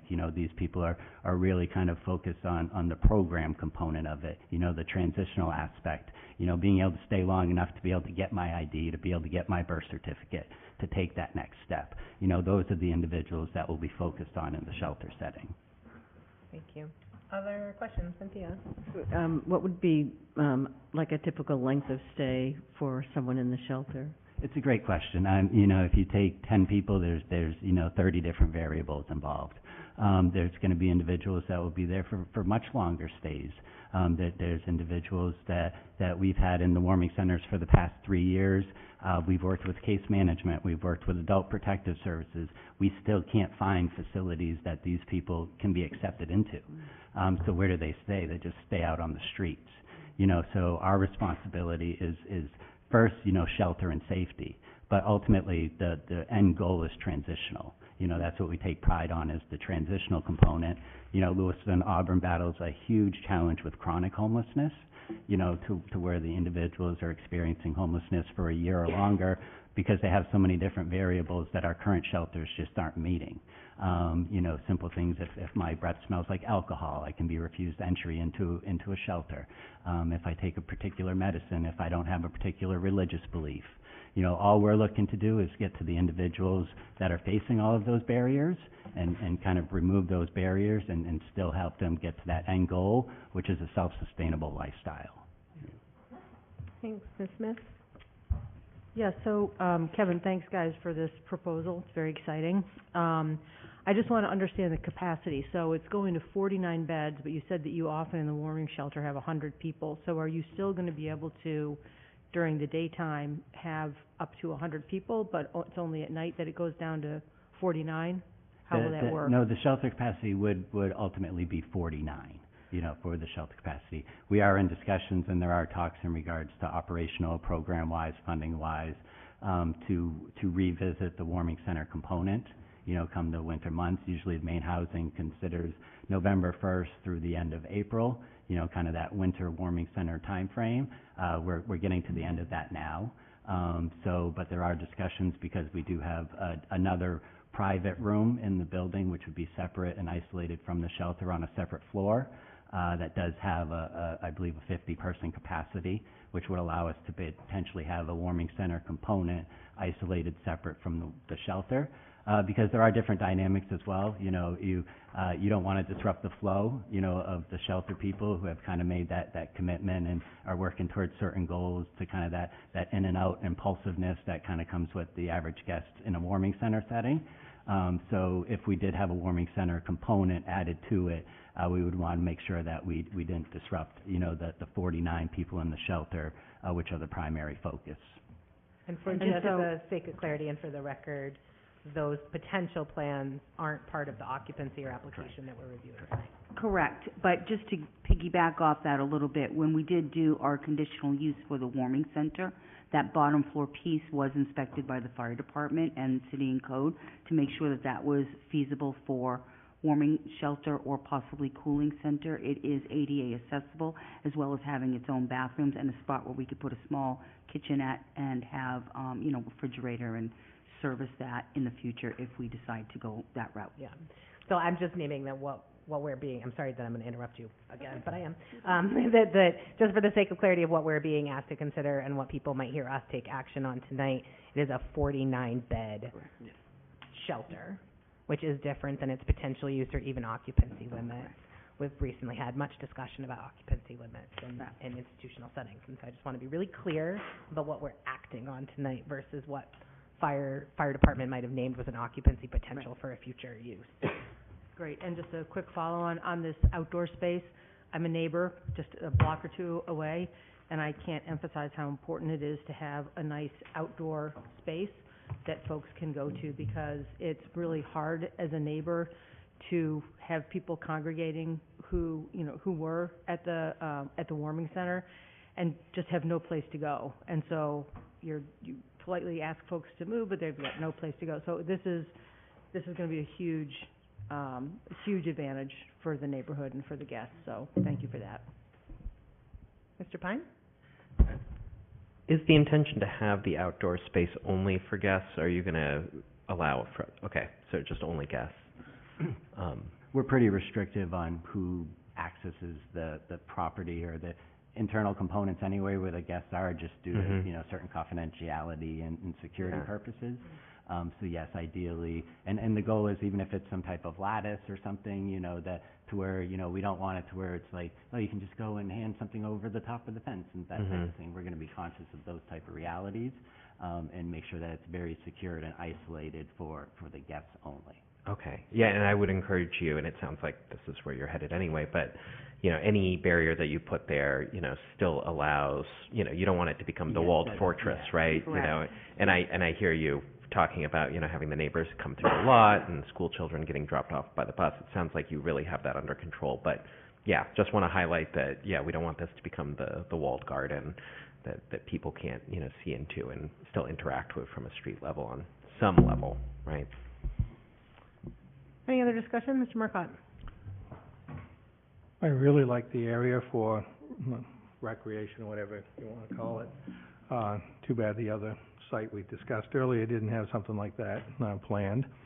I do have a question about some of the materials that we received. I believe A101 shows 25 beds. Now, where would the other 24 beds appear? I didn't see. They're bunk beds. Ah, okay. So from a top down, you wouldn't see the other half. So that's 50, okay, all on the first floor. I was wondering if there should have been a second floor plan in here. Okay, so that answers that. That was really the only thing I had to share.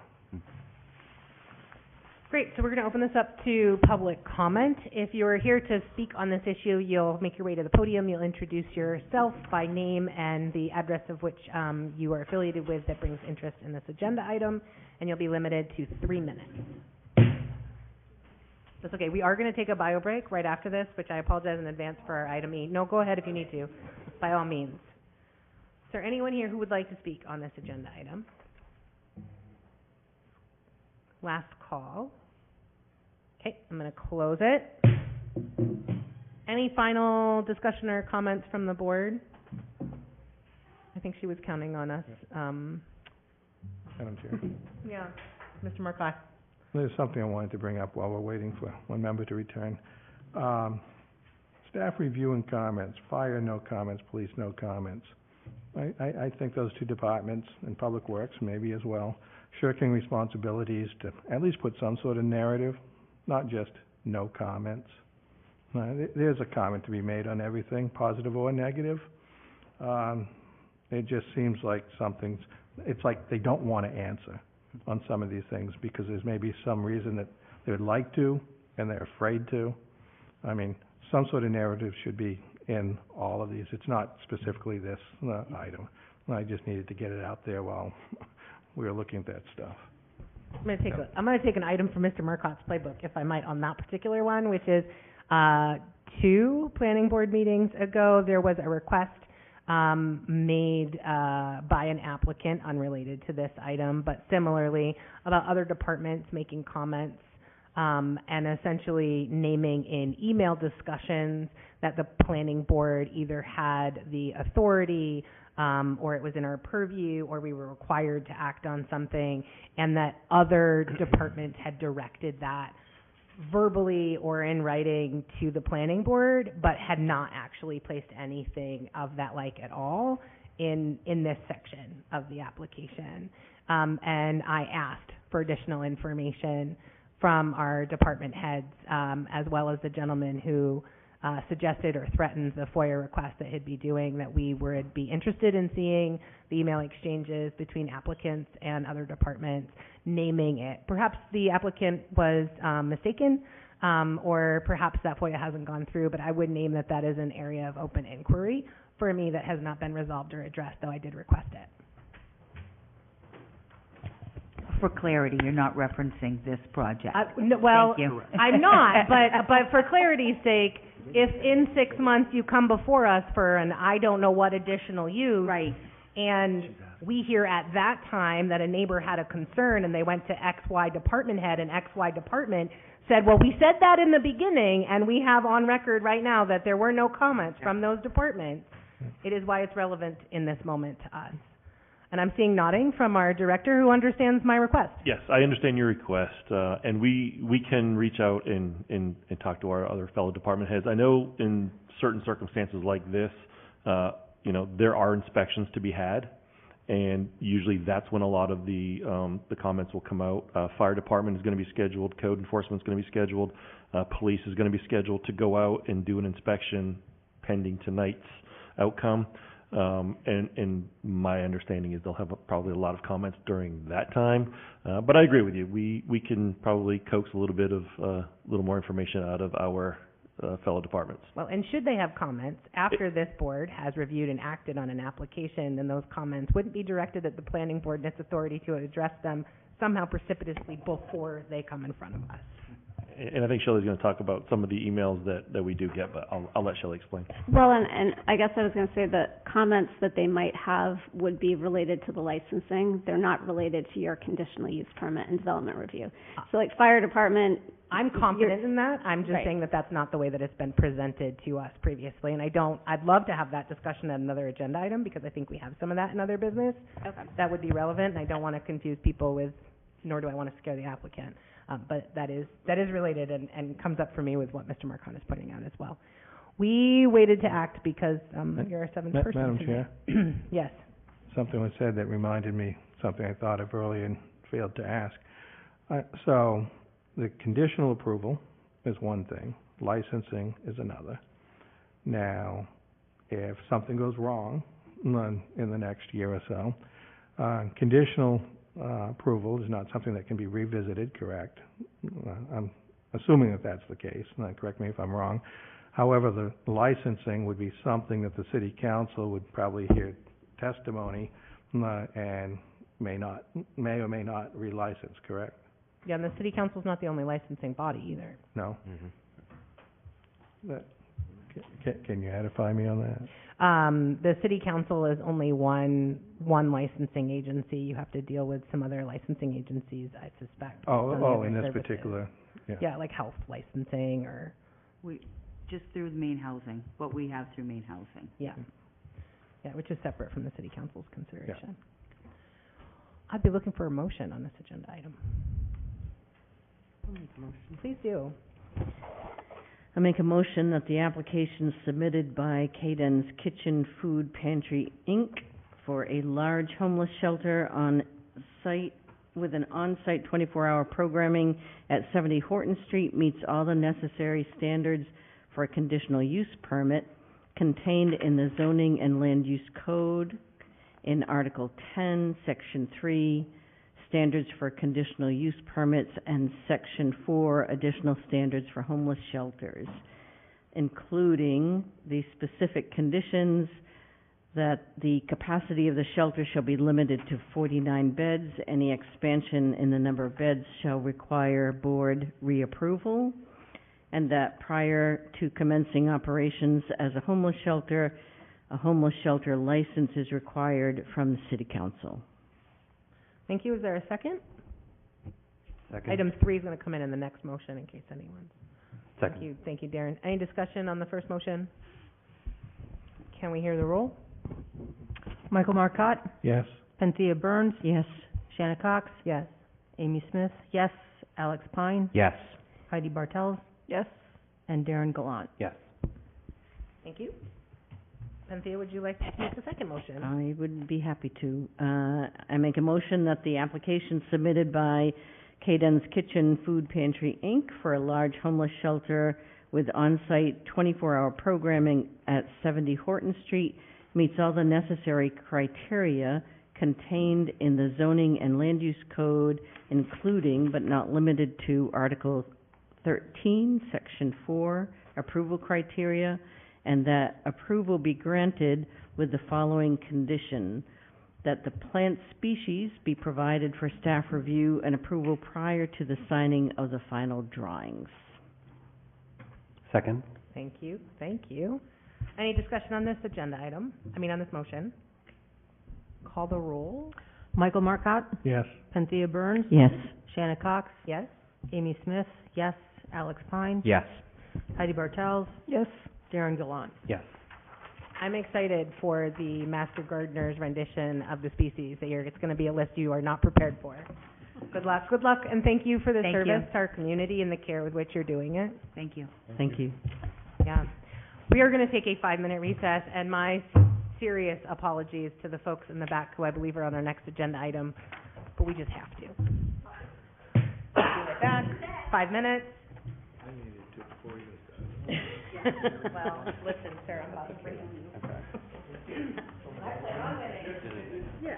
Can I look at your paper copy of the memorandum next time?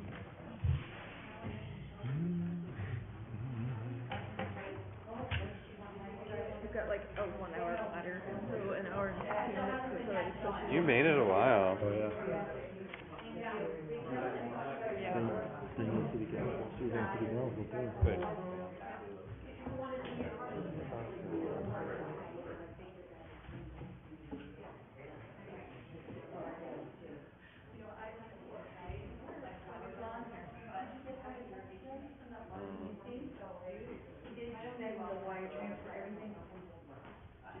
The electronic application for everything was sent over? Okay. Okay. So if you have any concerns. Okay. Yeah, I was asking, Good night. I was asking Steve LeBron and Melinda if we've seen anything.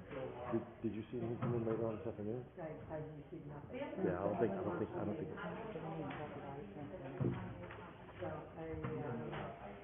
A wire transfer to pay the permit fee? Yeah, that's the email you sent me this morning. No, you what? No, I didn't, oh, no. No. No. Is that fake? That's spam. Stop it. No, that's spam. It was sent to you, it was from you and everything. No, Come on, and I even responded to the email and said, John, we're gonna take care of it no, today. no, that is not you need to, you're gonna need to contact your financial, they're doing that a lot lately, no. You go look at the, did you look at, For that wire transfer? do you have the email? Do you have the email? Do you have your phone? Do you have the email on your phone? You sure this came from the city? And I said, yeah. Yeah, did you you gotta look at the email address. I sent an email to you, you Yeah. responded back. No, it didn't go to me, because look at the email address that it came from. It'll be some weird address. We've been sending out, there are people on the record right now. We've been getting, a lot of folks, they're like, hey, Jason Rebecca was saying, hey, where do I send this? And it's a complete spam. You're gonna wanna get in touch with your financial institution immediately and cancel that. Yeah, you have the email? Yeah, no, we were.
we'll make lots of room for that.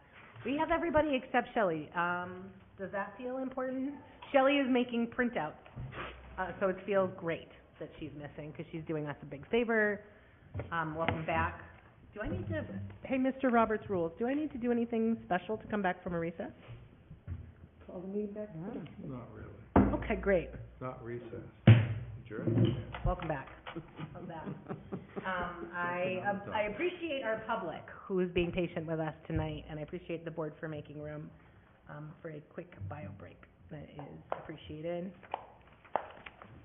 Okay, so this is, we are considering this as a public hearing, so we'll be able to hear from the public.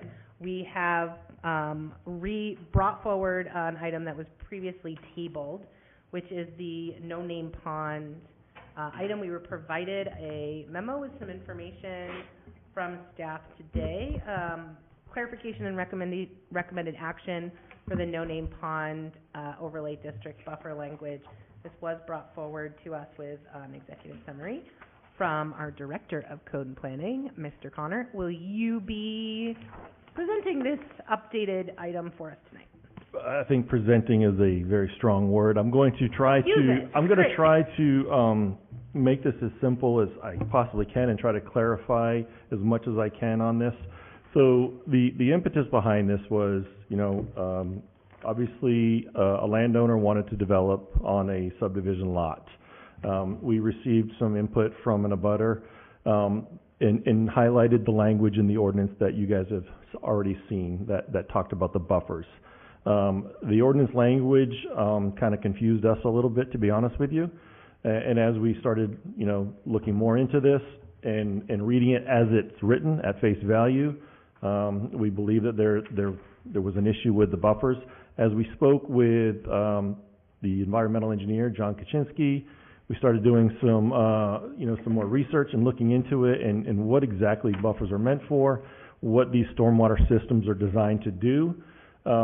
We realized that we may have been looking at it and reading it wrong. Maybe the language is correct. It just kind of was a little convoluted, but we want to clarify it. And that's what this whole ordinance is, changes to do is to set in stone and clarify so that the director that comes after me and the planners that come after our current planners can look at the language and plainly see and read it and understand exactly what is meant by it, not try to have to play wordsmith rules and games of trying to figure out exactly what is meant in the ordinance.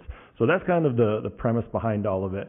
And if I was to boil it down into its simplest forms, the new language is meant to basically say that if it's a man-made stormwater structure device, that the buffer is not applied to that. The buffer is applied to any natural water that is flowing in a natural state, natural vegetated state. And so the easiest way to look at it, if you will, on this lovely map is this is all stormwater. This is all man-made stormwater course of action. I forget flow. It's flowing down the street ditches, and if you go further up into the subdivision, you can see the arrows are pointing that it's supposed to flow down these ditches. It goes through the piping across the street into this man-made pond that is meant to be filtering the dirty water. This is all dirty water. The man-made pond is supposed to be filtering that dirty water, and then as it flows out in a natural state, this is all man-made, and now it is no longer man-made. It is flowing freely all the way down to the pond. Once it leaves the man-made pond. And if you look at every single one of the revisions of the subdivision, it clearly states that there's a 50-foot buffer around the entire subdivision and the stream. Now this is the only stream aside from this one and this one. Can you zoom out enough so we can see these parcels in the Yeah, context? absolutely. So this is the entire subdivision. There's a stream that runs out of this man-made pond that requires a 50-foot buffer as stated in the subdivision plan. There's another man-made pond here that captures all of the water coming down the hill. Again, this side of the street is the low side. This side of the street is the high side. The water flows down, hits a stormwater catch basin, runs across the street into a pipe, into a man-made pond, where the water is supposed to be, collected, sediment sinks, it's cleaned, filtered, overflows, comes out of the man-made pond, down through the stream, to the water, to the no-name pond. It does it on all three of these. This one up here, this one here, and this one here.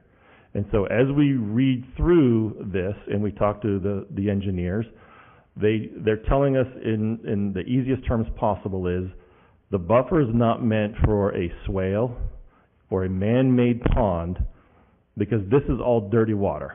It makes no sense to have a buffer where dirty water is being cleaned and filtered as it goes through a swale. As it enters into a stormwater pond, by definition, by rule, the HOA is required to clean these. They need to have access to these. They need to clean out that sediment. Otherwise, the capacity of these stormwater ponds is decreased. The more the sediment builds up, the less water it can hold, the less water it can filter, and now you have the potential for more dirty water going all the way down to no-name pond. Yes. Sorry to interrupt, but it doesn't make sense to make you go backwards. At our last public hearing, we heard somebody speak during public comment about their understanding, which might have been accurate or not, of the, thank you, Shelley, that one of the existing man-made ponds had not been excavated. And it even sounded like in staff dialogue during that time that it was not clear or maybe then understood to be that it was Public Works' responsibility to clean it out and not the HOA. And so it sounds like you might have some additional information. Can you just clarify anything for us that is different from that which we understood as we left last time? Yeah, absolutely. So, and I did have conversations. I believe the two attendees in the audience tonight, I have had them in my office. We did speak, and I explained all of this to them as well. And I completely understand their point of view. But the HOA is responsible for cleaning these pools. They are responsible for maintaining all of the stormwater man-made structures, if you will. If it was man-made, they're responsible for the maintenance and cleaning of it. Our job as the city, as the engineers and code enforcement, is to ensure that they are doing that. And to date, that has not been done. To be honest with you, it has never come up until this point in time. You know, there's never been an issue with anybody trying to build up there for some years now, and it just hasn't come to our radar. But we are looking at, we've notified the HOA that they do need to maintain these. Can you point out for us the parcel of which our quick action is going to support a timeline for building? Correct. So this lot right here, where the pink pipe is going down, this is the open area lot. This is where it looks pretty flat right now, but it's listed as a swale right here. There is some pooling water, and you can see a very small berm that looks like it's taking water and it's filtering it down into this man-made pond. Yes. But the lot that's getting developed Yeah, is the yeah, lot. yeah. I'm getting ready. Okay, Yeah, cool. just I was like, it's not that bad. setting the stage. This here is the lot. This is his non-presentation. Yeah. This is the lot in question, and so it's got enough road frontage for a driveway, but according to the letter, if we read the ordinance language that says a 50-foot buffer from natural vegetative state, if you read that berm here to mean natural vegetative state, it's within the 50-foot, and so nobody could put a driveway here. So they're looking to put a driveway here, build their house somewhere in this region here. Our premise, our reading of or changing of the ordinance would state that this outflow of the stormwater would have to have a 50-foot buffer all the way around. So nobody would be able to build 50 feet or disturb 50 feet from here all the way up. Now there's already a 50-foot buffer here because this is the edge of the subdivision. The 250-foot mark from the pond, I believe, is somewhere around that neighborhood. Sorry. Yep. The 50-foot along No Name Pond Road, that buffer is not because of water management, but rather... That's part of the subdivision. That's the rules that were put in with the subdivision. It goes all the way around the border. of the subdivision. Of the subdivision? Correct. Which does not include the road, but comes up to it, and Correct. that's why? Correct. Thank you. Yep. And so this is the lot in question. So again, as staff interprets, what we're trying to clarify is to clearly state that this does not need a 50-foot buffer. This pipe going under the street by PW does not need a buffer. These road ditches do not need a 50-foot buffer. What needs a 50-foot buffer is any of the clean water that is coming out of the ponds and flowing naturally to the no-name pond. So, just to clarify, we have the confusion that's coming from the current language, you know, if you just sort of read it verbatim, a lot of the existing houses are within a 50-foot buffer. So it's like, if we didn't change it, this is all non-compliant. Correct. Every single one of these developed houses would be in technically violation because these you're saying, if you're reading it strictly, that there should be a buffer here and here in every one of these areas where no there's water flowing. driveways. Correct. That's the strict interpretation of it. You know, it clearly said, the strict interpretation would be a minimum buffer from perennial, I want to make sure I got the right one here. Yeah, perennial or, we're going to go intermittent streams or open stormwater drainage course retained in natural vegetated states. And what we are trying to do is clarify it going forward in perpetuity, if you will, that the new language should state that a minimum buffer from perennial or intermittent streams and natural drainage ways. And then the exemption would be man-made drainage infrastructure such as ponds, ditches, swales, and other stormwater control measures. Can you show me the implications for what can and where it can and cannot develop on that site? I mean, you showed us on the driveway rather. So I assume the construction would have to be. It's 50 foot out, not that we can use this language in the, it's 50 foot out from the blue, but not the pink. I got that. Correct. I got that, but just I don't know the distances there, just a. Oh, like what's the scale of 50 feet on this map? Yes, that's all right, Oh, thank you. let me see, Sorry. hold on, let me, Okay. let me see if I can. That's a great call. Yeah, we did. 60 feet, so I've got it right, that's 50 feet. I can do it right here. This, and, Shelley's showing. So it sort of precludes this Yeah, same. section here, but it The legend is in gray on the gets very to the bottom, John. boundary here, I got it right here. and then here. So that leaves this.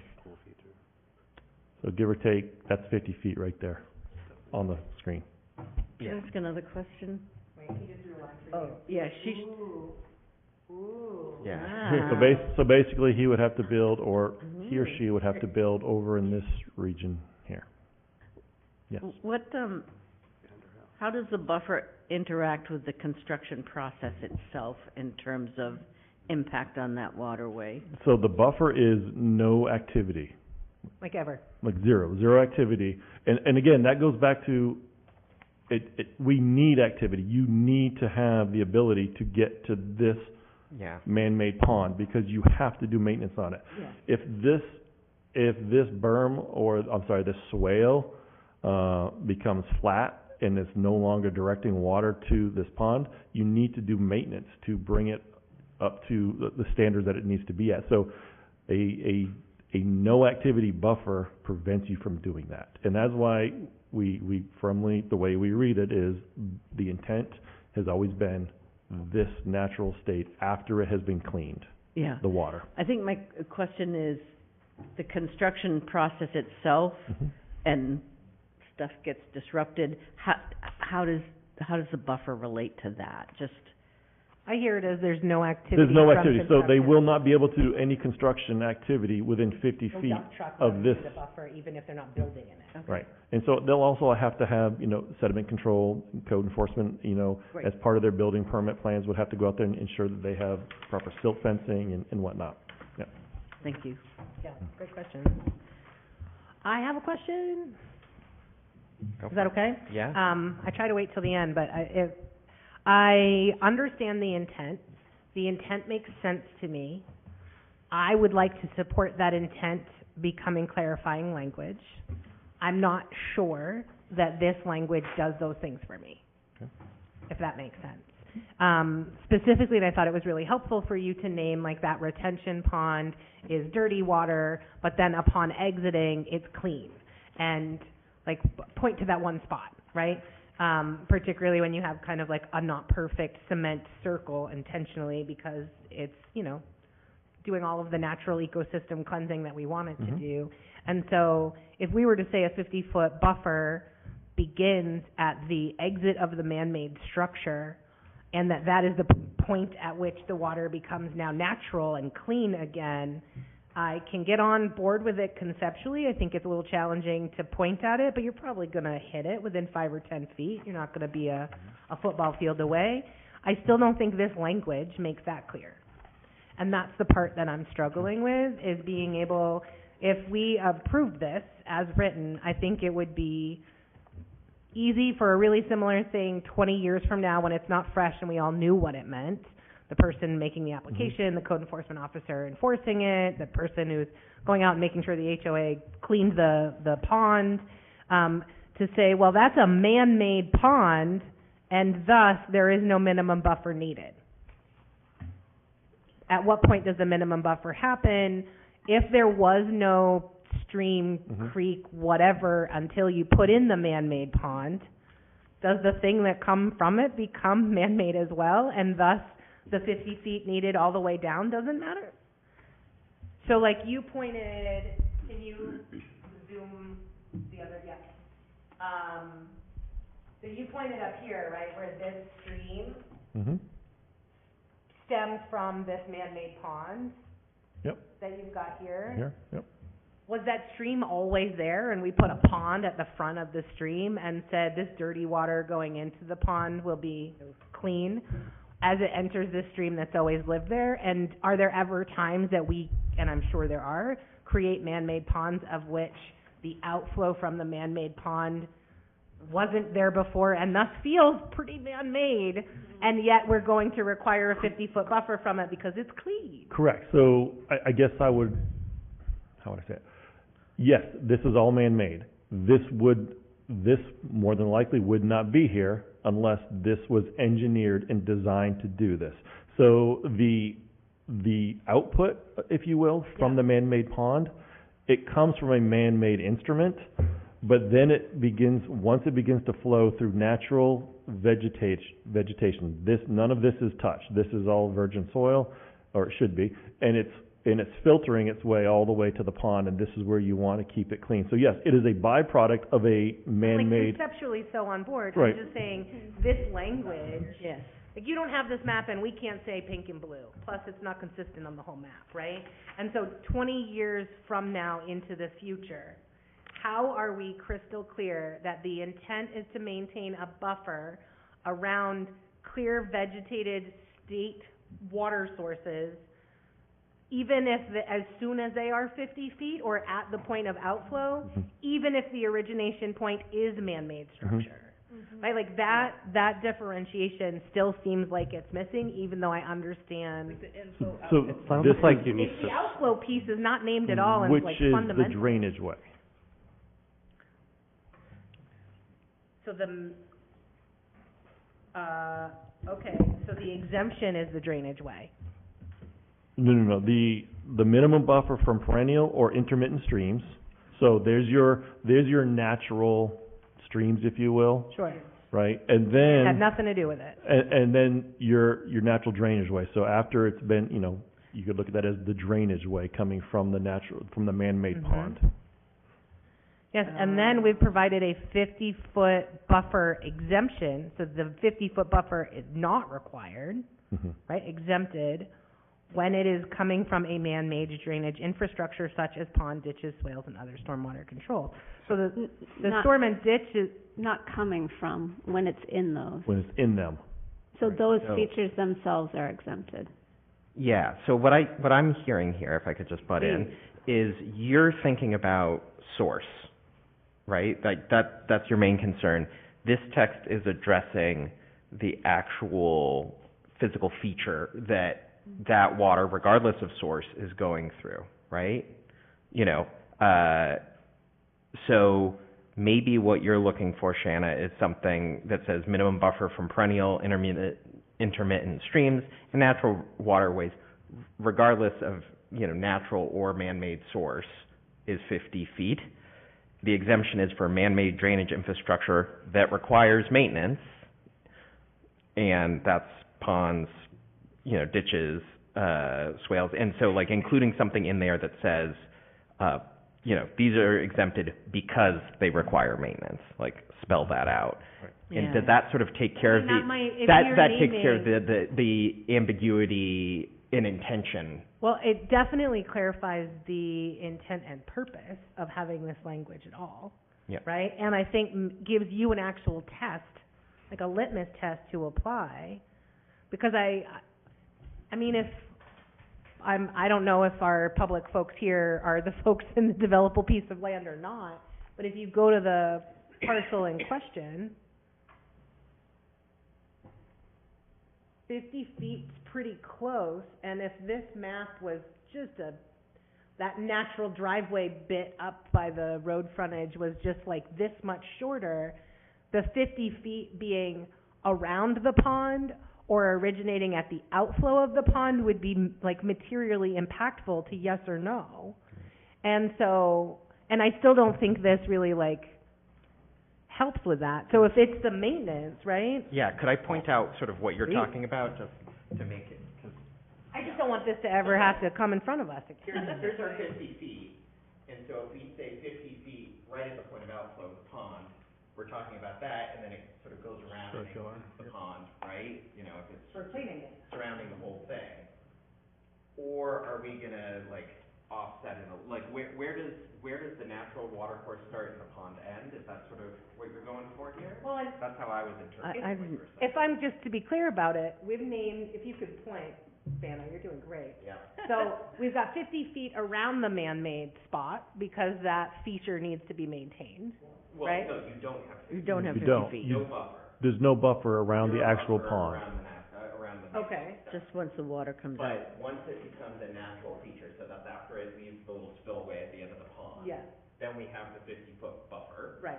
and it's gonna just run, perpendicular to The that, whole length, both to that sides. corner. Correct, all the way to No Name Pond. Yeah, so that feels pretty clear to me. I think making sure that we specify intent in the language would help sort of avoid confusion around that in the future. But like, yeah, so 50 feet there, 50 feet there, and it comes out. And that's what it would be. So we don't need 50 feet around the man-made pond. Yeah, but Correct. We do not want a 50-foot buffer around the man-made pond because we want to be able to get in there to maintain it. That's right. Yes, That- which I- I'm sorry, I'm getting stuck here. Bear with me. This parcel carves out 50 feet of access, not necessarily a maintained buffer. So I can see us not wanting 50 feet of trees that your cleaning excavator can't get through. But you also want a buffer of area, not a vegetated buffer, not a fence buffer, but you would like a buffer of which, i.e., you want, I don't know if it's 50 feet now, but around that pond, you would like it to be not developed right up to your man-made, it's fine, because it's dirty water, but you still need access. So you're looking more at this from like, there should be an easement Right. provided for access to the pond.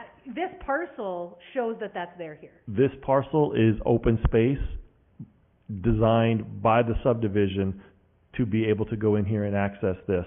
So this is non-developable, developable. No, yes, which I fully Right, appreciate, okay. and thank you. In a future one, whether it's a subdivision that we're being asked to approve, whether it's two houses on a back parcel of land, will we always require a common area and for it to have parcel and for it to have a buffer zone of which is not developed, but not a buffered area? And will that always be necessitated by whatever else is coming in front of us for consideration? It should be by design. If you look at this one up here, so this one is another open space that's not that cannot be developed. It's for the design And of the all pond. this is just for No Name Pond anyway, so we're looking at the Correct. entire universe of which this matters. Basically, and Just as a and reminder. again, this one down here was specifically designed by the engineers when they did the development, that this is another open space and here's the other pond. So are you sort of maybe looking for language in the ordinance that says, like, when you put in a retention pond, you definitely have to maintain access, we shouldn't just rely on public works saying, Because if "Hey, it's there's about no access, it's about access. If it's about not developing it to keep the water clear, it's about that. If it's about both, it's about both. You're striking some of the natural vegetated straight language. So like you're actually losing some of that original intent and purpose, even though we don't want it to be restrictive the way it was interpreted. And so I appreciate that we're trying to fix it. Please let this person build their home. Dear God, let us not be the bureaucratic wheels that slow down all the things.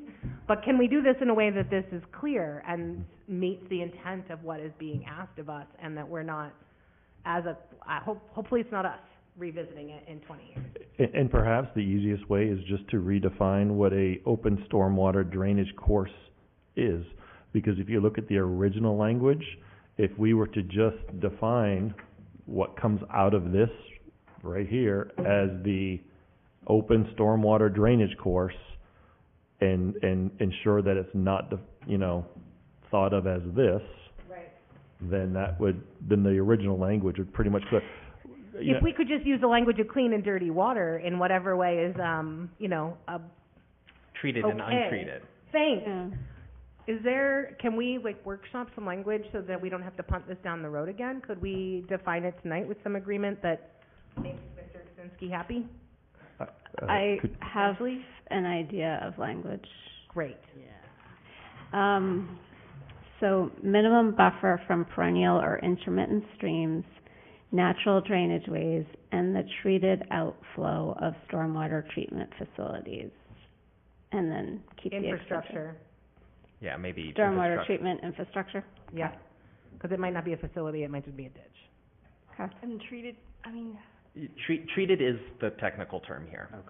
Yeah. Yeah. It means it went through the roots So in this particular. It doesn't everything need to go through the- coming along this swale is being treated, and as it No, gets that's into the point, is it's really the pond that's Right, treating that's thing. doing That treating. swale is the conveyance. Generally, the Pond. idea with stormwater, like man-made stormwater features, the goal is usually to move water quickly, and then you deal with the, effluent problems at a later point. So, if it's a sewer system, it's the stormwater plant. If it's this, it's the retention holding pond. pond at the end. Natural drainage ways maintain their water quality by being slow, so that's why we have all the vegetation around them. It's slow, the water slowly gets into the creek, and then the creek is meandering, so it slowly goes down towards the pond. And during that time, everything's gonna settle out of it, right? So we're trying to just make sure that we have everything in place so that the slow things stay slow and the fast things can stay fast, right? That's basically the goal here. And that we're not in any way thinking that the slow parts are the dirty parts and contributing to them. Yeah.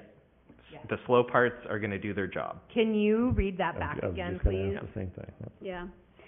So minimum buffer from perennial or intermittent streams, natural drainage ways, and the treated outflow from, we'll say from, stormwater treatment infrastructure.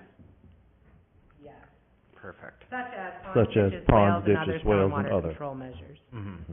right? That language so is still there. we're cutting that entire exemption.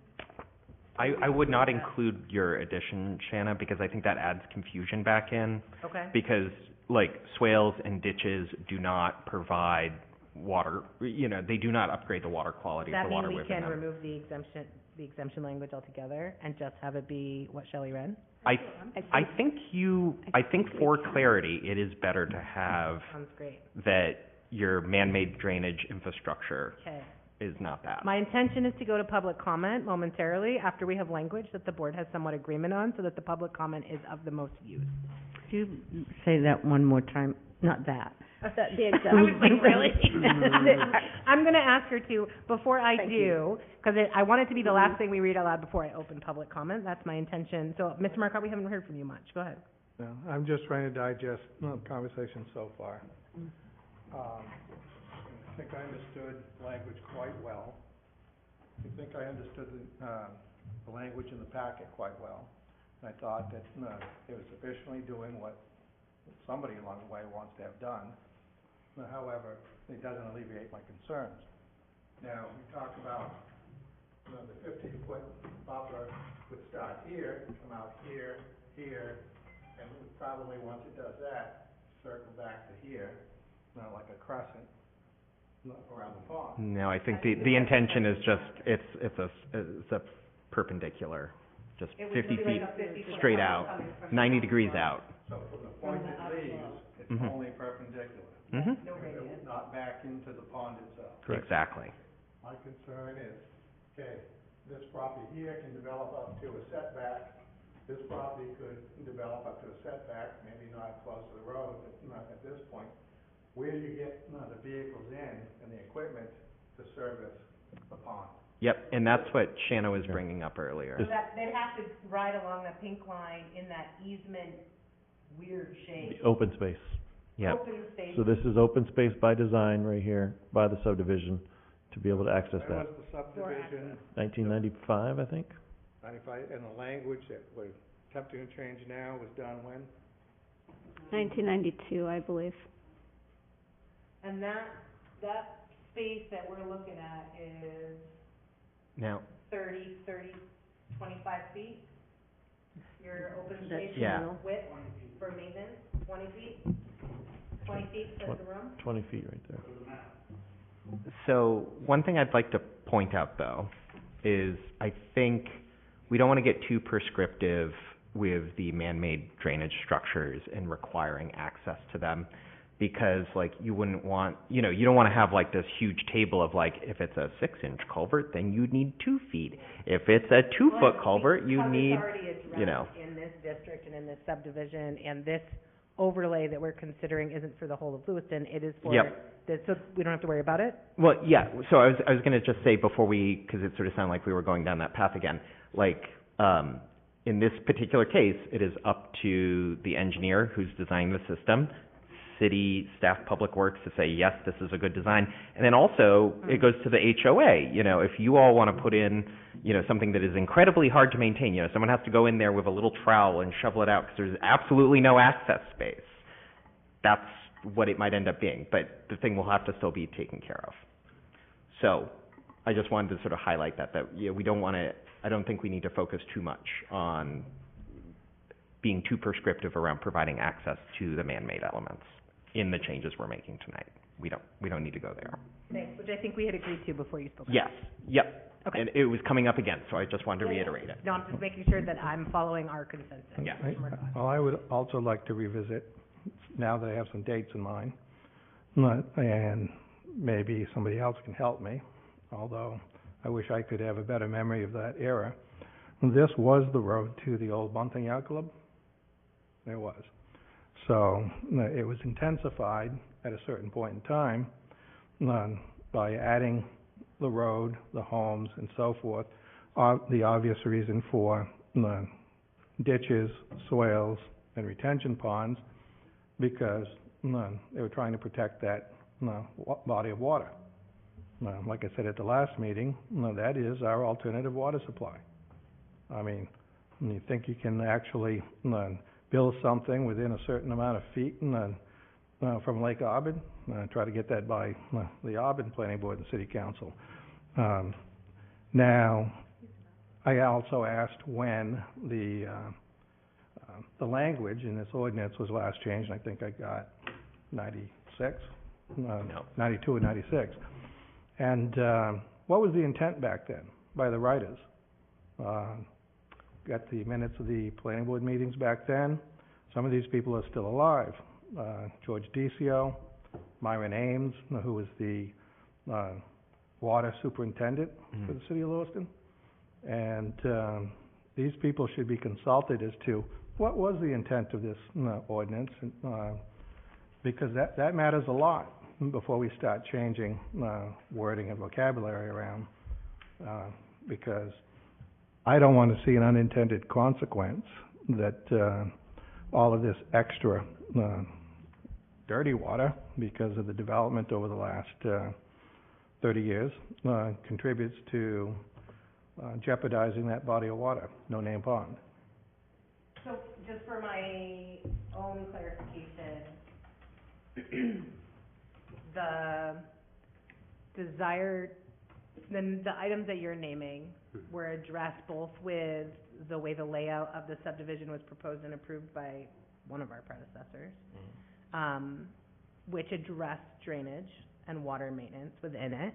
And what we've heard here was the concern for how intensification or additional use would contribute to the way untreated water might change the overall nature, and which is your concern of No Name Pond, which is our secondary water source. With me so far?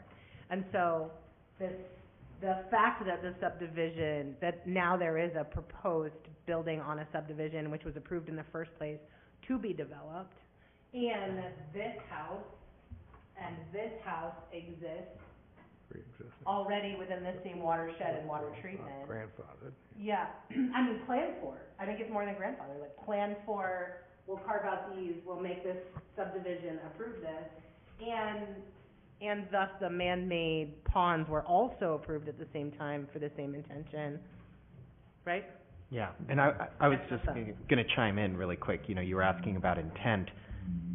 I don't know, I'd have to look at the records, but, you know, if the ordinance that we're modifying was written in 92 and the subdivision was built in 96, I wouldn't be surprised if some of the original authors of the ordinance were the ones who actually approved this stormwater drainage plan. I think the intent to, you know, they put in that lot for development, so there's intent there. I think if we're really concerned about water quality here, at least, you know, from my real basic low-level environmental science background, you know, the biggest issue here is actually more likely the maintenance of the existing man-made structures more than intensification of use.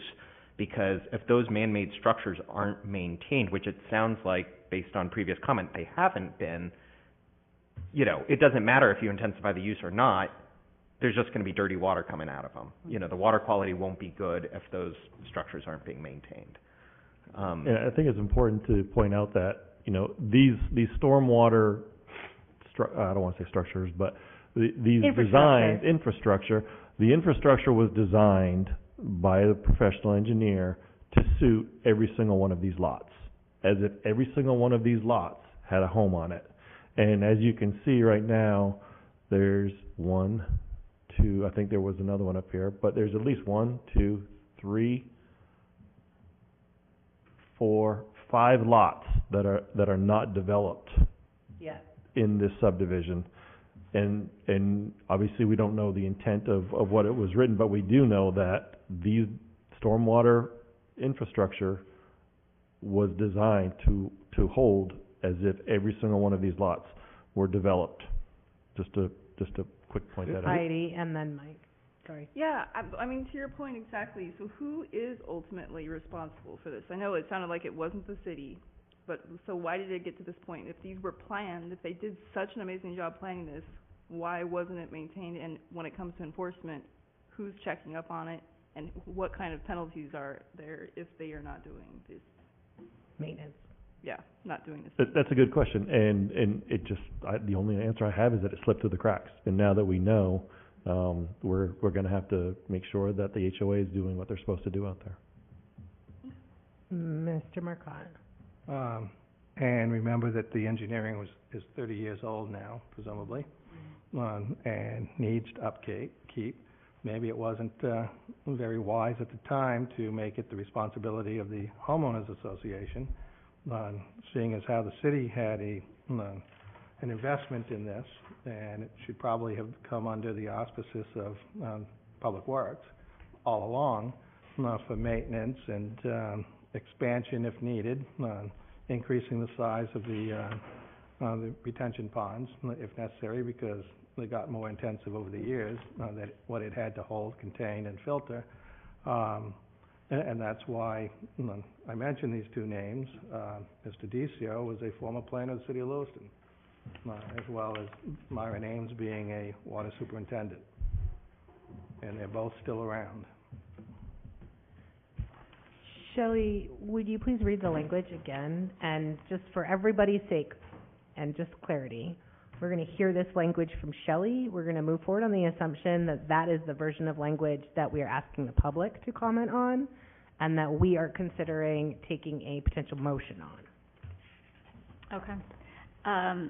So there's two pieces. There's the language we were talking about and then the exemption, and I don't know as we've I think identified we landed on that with language. the addition of the language you suggested, the exemption would be struck. So you would be reading your suggested language that would end with that and not include the exemption. Okay. Minimum buffer from perennial or intermittent streams, natural drainage ways, and the treated outflow from stormwater treatment infrastructure. With that, I'd like to open it up to public comment. If you'd like to speak, you'd find your way to the podium, you'd say your name, and you'd get 3 minutes. If I get to speak and I can show you the picture of the water that outflows in that pink pipe on its surface first, or am I not allowed to? You can. We're gonna let her go first.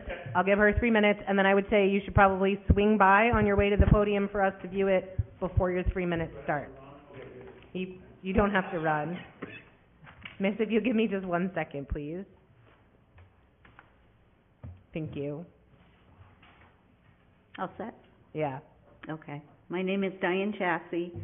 I live at 56 No Name Pond Road, which sits below the subdivision. And I want to talk about what happens downstream when protections upstream are reduced, not in theory, but in real life. About 20 years ago, I was able to improve my home and property, and at that time, the drainage conditions were stable. Today, they are not. The ground is frequently saturated, and even maintaining a simple lawn has become difficult. Water did not disappear. It was redirected, concentrated, and burdened. Stormwater ponds are not just infrastructure, they are nature-based systems. They rely on soil contact, vegetation, and space to slow water down and allow it to recover. There is no such thing as dirty water, only water that needs time and space to heal. Buffers provide that space. When protections are reduced, the effects do not always appear immediately. They show up years later downstream on private property.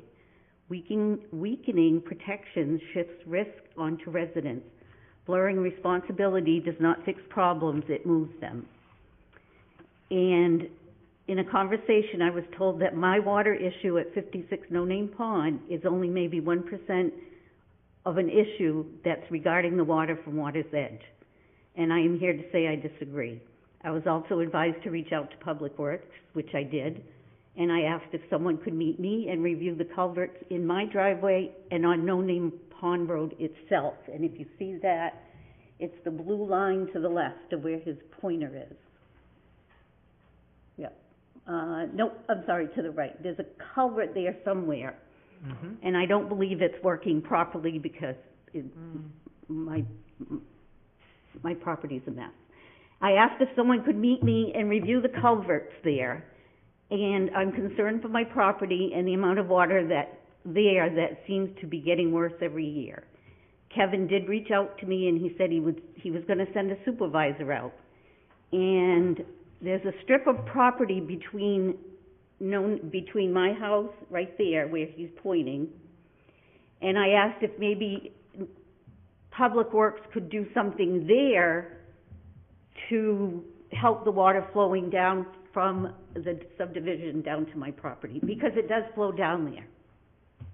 I have pictures of it. I have a CMP pole that's leaning because it just sits in the water. You have about 20 seconds left. Okay. Please keep the No Name Pond overlay intact and enforce it as written. Do not create new problems by weakening protections. And I have not talked to a supervisor yet. I don't know if they're going to come see me or not. Thank you. Thank you. Thank you. Yeah. Thank you.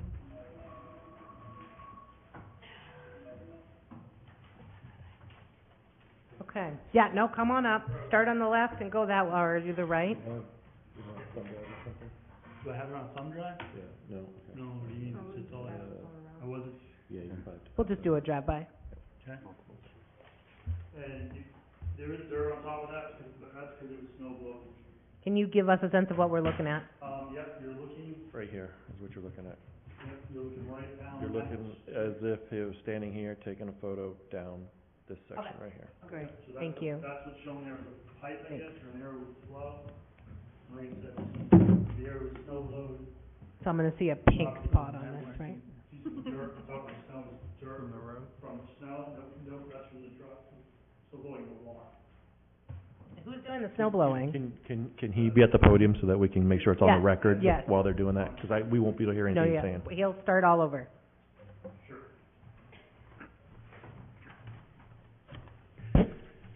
So dirty water and pond water, 50 feet, it's water. We'll start with your name, sir, I'm and sorry. address. Dan Bernier, I have that property on 32 and 28, I guess, or whatever it is, that whole, from there, yep, there down to there. Those two pieces and out back all the way. Dirty water or pond water, 50 feet, I'm asking you to protect open water because it's gonna sit there. I expect a 50-foot buffer all the way around any open water, and I'm showing you open water in that pink swale. It's surface water, it's to be protected. If you don't, yeah. City and staff describe no name pond, stormwater protection language as a flaw. Protecting stormwater is not a flaw, it's a reality. Stormwater is water, not inconvenience. Environmental policies exist to give the water the time and the space to recover safely. Natural vegetated buffers, 50 feet, are functional. They slow the flow, they allow settling, supporting infiltration, and reduce downstream risk. Removing the minimizing buffers because development pressure exists reverses the purpose of the overlay. No-name pond must remain special. No-name pond exists to be more protective than minimum standards. No-name pond should remain the city's model overlay. What we would do if we could start over with modern knowledge. No-name pond should not be adjusted into nothing special and make development easier. Drinking water is purity, is worth time and costly improvement. Stormwater is not a subservient to development. Modern environmental thinking treats stormwater as part of the same water cycle that supports wells, ponds, streams, groundwater, recharging, eventually human use, pet use. Based on systems are resilient, engineered shortcuts but can fail. Buffers and naturalized features are not sentimental, they are reliable. Show me, don't tell me. No two retention ponds or drainage areas are the same. Staff had mentioned that man-made infrastructure designed to collect and treat dirty water, not natural areas that require human intervention maintenance, failing to maintain, introduces nutrients and sediments. The response, a pond is not a pipe. Retention, detention ponds, and vegetated swales are naturally based treatment systems that rely on soil contact, vegetation, infiltration, and edge stability. Calling them not natural and therefore exempt from natural buffers ignores how they actually work. Modern practices is layered treatment, source control, and conveyance controls. Treatment and protective buffers are redundancy, especially for snowmelt and overflow events like shown in the picture. This matter did not begin with a request to change this long-standing environmental ordinance. It was presented as clarification only. Later did it become clear that it arose the connection with the specific pending Water's Edge Drive permit. Once the context is understood and the issue resolves before the ordinance debate is necessary, two city-approved recorded plans show that the parcel has no lawful access from No Name Pond Road due to the 50-foot buffer and only 29.9 feet of opening on Water's Edge Drive. Together, those facts mean there is no lawful point of entry for a new driveway, and the threshold access failure, independent of No Name Pond overlay, when access fails, analysis stops. Because there's no need to amend, reinterpret, or reclassify, clarify No Name Pond ordinance, and no basis to forward anything to the City Council. Declining to recommend the ordinance and change tonight does not prevent maintenance, and it does not leave the city without options. Routine maintenance can be handled through BMP-based least disturbance practices such as mats, low-impact equipment, and restoration without weakening the watershed-wide protective ordinance. Turning into a single stalled permit into a permanent ordinance exemption is not clarification. It is policy change that would outlive this project and should be all butters should be notified. The board has a clean, defensible path to tonight. Confirm the access facts, record, decline, recommend ordinance amendment, and close the item. Thank you for your time in protecting No Name Pond, the ordinance intends to do and has for years. Thank you. Thanks. Your cell phone's still up here, if you'd like to come grab it. Yeah. Or I can keep it. I'm gonna close public comment simply because there are no humans left in the room who haven't spoken. That's what's coming in from the hallway. I'd like to offer what I think I understood from both public comments and the context of the conversation that we're having tonight. And unfortunately, it's not a back and forth dialogue, so please bear with us. But I really appreciate the way in which you've engaged in this and stayed tonight specifically and come back. And so thank you very much. The picture that I saw, I think, was standing water on top of essentially the pink line on the way to the man-made pond. What I heard from both parties was comments about ground saturation and water in the area, and what one could summarize as claims that the existing man-made infrastructure is not working adequately enough to both pull in the water, which might have been just because the ground was frozen, that you had taken a photo of, and that the lady is finding in her yard. What I believe that we're being asked to consider and to clarify based on what's been proposed and reviewed previously, and I am going to use the colors from the map in the most simple language for our ability to discuss this tonight, is that we are not applying the buffer to the pink areas because the pink areas are collecting that groundwater, which you took a photo of, and in my neighborhood would probably have somebody's oil slick from a leaky car potentially in it. And so it is important that it is finding its way through the ground to the pink infrastructure, to the pond, whereas the lady so eloquently said, it isn't dirty water, it's just not clean yet and needs time to heal. And so what we've been asked to, and I think have reached some consensus around, is to clarify that the buffers that should be enforced, as well as noted and clarified with the language that we've gotten to tonight and that Shelley read right before public comment opened, would enforce a 50-foot buffer on any output, even if the output is new and a resulting of man-made infrastructure, on the output from a man-made infrastructure that did exactly what you named, is meant to collect, hold, and clean the water that has found its way into it. None of this language is going to address whether the infrastructure is working accurately or not, as designed 30 years ago, or whether that was adequate or not. What we do know is it sounds likely that we're not seeing the results of the intention of the design if the man-made infrastructure has not been maintained, whether that was maintenance by the HOA of the man-made ponds or culverts that might need to be reviewed by a supervisor at a date pending. And so just in terms of the request that we're being asked to consider, we would be looking to make a motion on the language as read out loud most recently by Shelley to clarify the 50-foot buffer. Are there questions from the board before we hear that motion, which we do have provided to us tonight? Heidi. So I just wanted to do a final clarification. We're removing the whole exemption section, which I agree with. And I almost feel like the language that we are adding, if we remove that exemption, which is new language anyway, so it was never in there. So the language we're adding in here actually seems to make it more restrictive in a way.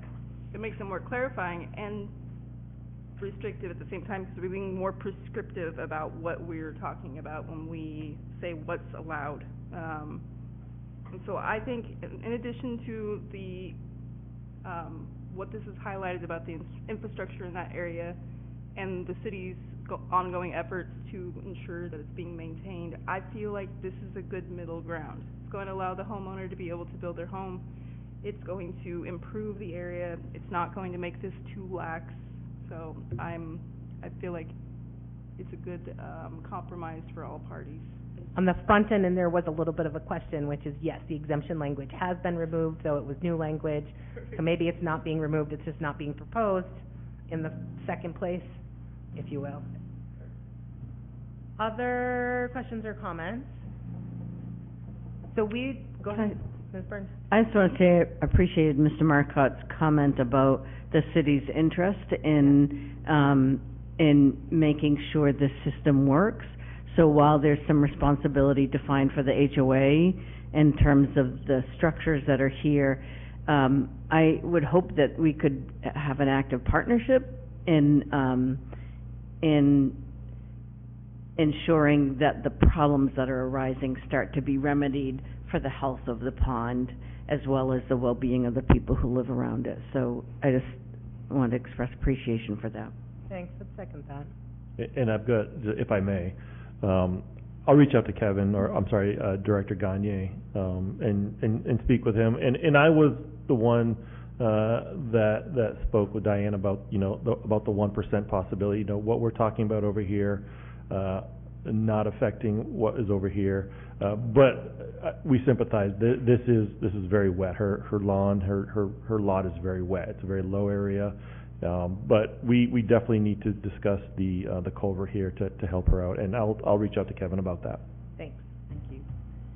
Okay, so I'm gonna ask that, can I just make a motion? There's no rule against chairs making motions. Nope. All right, I'm gonna give this a whirl.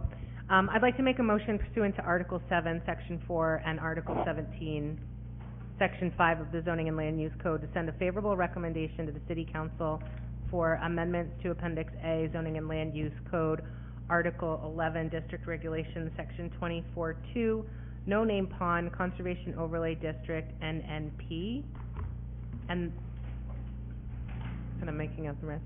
Okay. And that it would reflect a change to the language in the space and bulk standards to read minimum buffer from perennial or intermittent streams, natural drainage ways, and Shelley's gonna pick it up for here. And, Penthea. And the treated outflow from stormwater treatment infrastructure. Penthea had us all day long. Thank you so much. So moved. Is there a second for the motion? Second. Thank you. Discussion on the motion in front of us. Call the roll, please. Michael Marcotte, No. Cynthia Burns, Yes. Shanna Cox, Yes? Amy Smith, yes. Alex Pine, Yes. Heidi Bartels, Yes. Darren Gallant. Yes. Thanks. Mr. Marcotte, did you want to put a short explanation for your no vote on the record? I'm not confident that, we're protecting the pond, in the same, vein and intent as the original language. Again, I'd like to hear from, the individuals that served the city years ago when this language was, derived in the first place. Okay, thank you. Duly noted. Sure. Just one more thing in general with our ordinances, there are literally no diagrams or pictures in any of our ordinances, so it all boils down to all these words. And it would be great if we could have some pictures in our ordinances that define some of these terms, so that so you're not just juggling words, you could actually see I would an echo example. that, but improve the accuracy by saying there is one, the design district overlay. That is a very thoughtfully designed ordinance with significant visual contributions to support deeper understanding. And that's I'm worked just saying. well. Well said, ma'am. Well said. Okay, thank you very much. Thank you to the members of the public, for your diligence and caretaking from No Name Pond and for your engagement. It's appreciated. I'm gonna move us to other business now. We're looking at item A, discussion regarding staff procedures and notice. We touched on this a little bit earlier. It did affect our agenda in 2 areas tonight, and we do have a memo from Director Connor. Sure, floor is yours.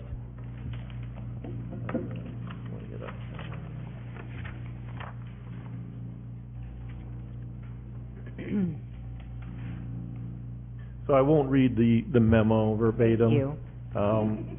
Suffice to say that obviously as the director, the buck stops with me. And when we miss notices, when we miss postings, it falls on me and my shoulders alone. And so I apologize for that, and there's no excuse for it. Given that, we often learn the best from our mistakes. And so we sat down with staff, and we've brainstormed and tried to figure out how can we make this better, how can we ensure that we don't miss anything again. I don't believe it's from malice, it's just for whatever reason it happened. And so we've come up with our checklists that are going to be used for every single development review. We've added samples of those checklists in your packet, along with the chart that shows the deadlines of when we need to have things posted, when we need to get notices to to the newspaper. So, we wanted to let you know that this is how we're gonna be operating moving forward. Our goal is obviously zero missed notices, and we believe that this checklist will help us do that. So we should not be bringing anything forward to you until everybody has, signed off on that checklist. It does two things. It shows us, A, that it's done, and it also adds accountability. So we know who to go to find out what the status is on the items. So that's the memo in a nutshell.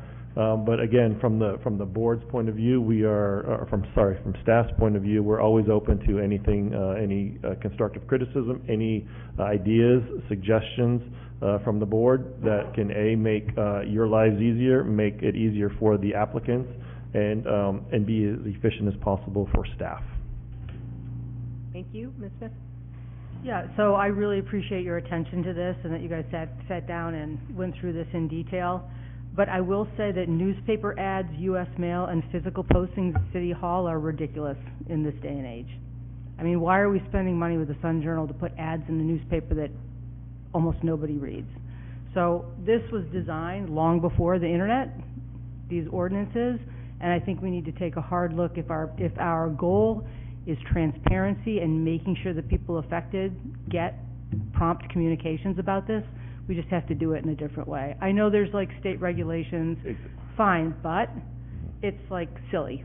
Yeah. And I couldn't agree with you more. I would love to use technology to our advantage, but we are somewhat constrained by state statute, and I'm happy to. You're constrained by the minimum of which is required, and so a Facebook post on social media would be more than was required, would allow you to stay compliant, and would acknowledge the technological day and age that we're in. I'd like to pressure test something that Amy's saying, because I think that's very valuable and very accurate feedback.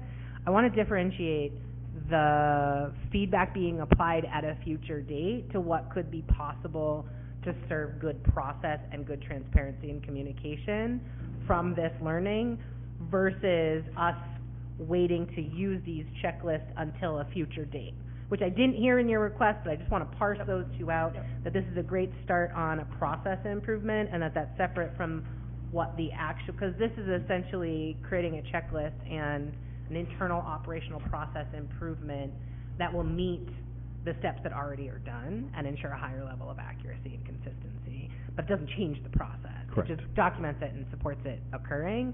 And what Amy is saying, I think, is both thanks, and I'd like to see a change inherently in the actual process at a future date. Is that right, first of all? Did I understand you correctly? Yes, no, you interpreted that correctly. Okay. And I think just the other note that I would make is that in some cases, there's like 3 abutters, so just like pick up the phone.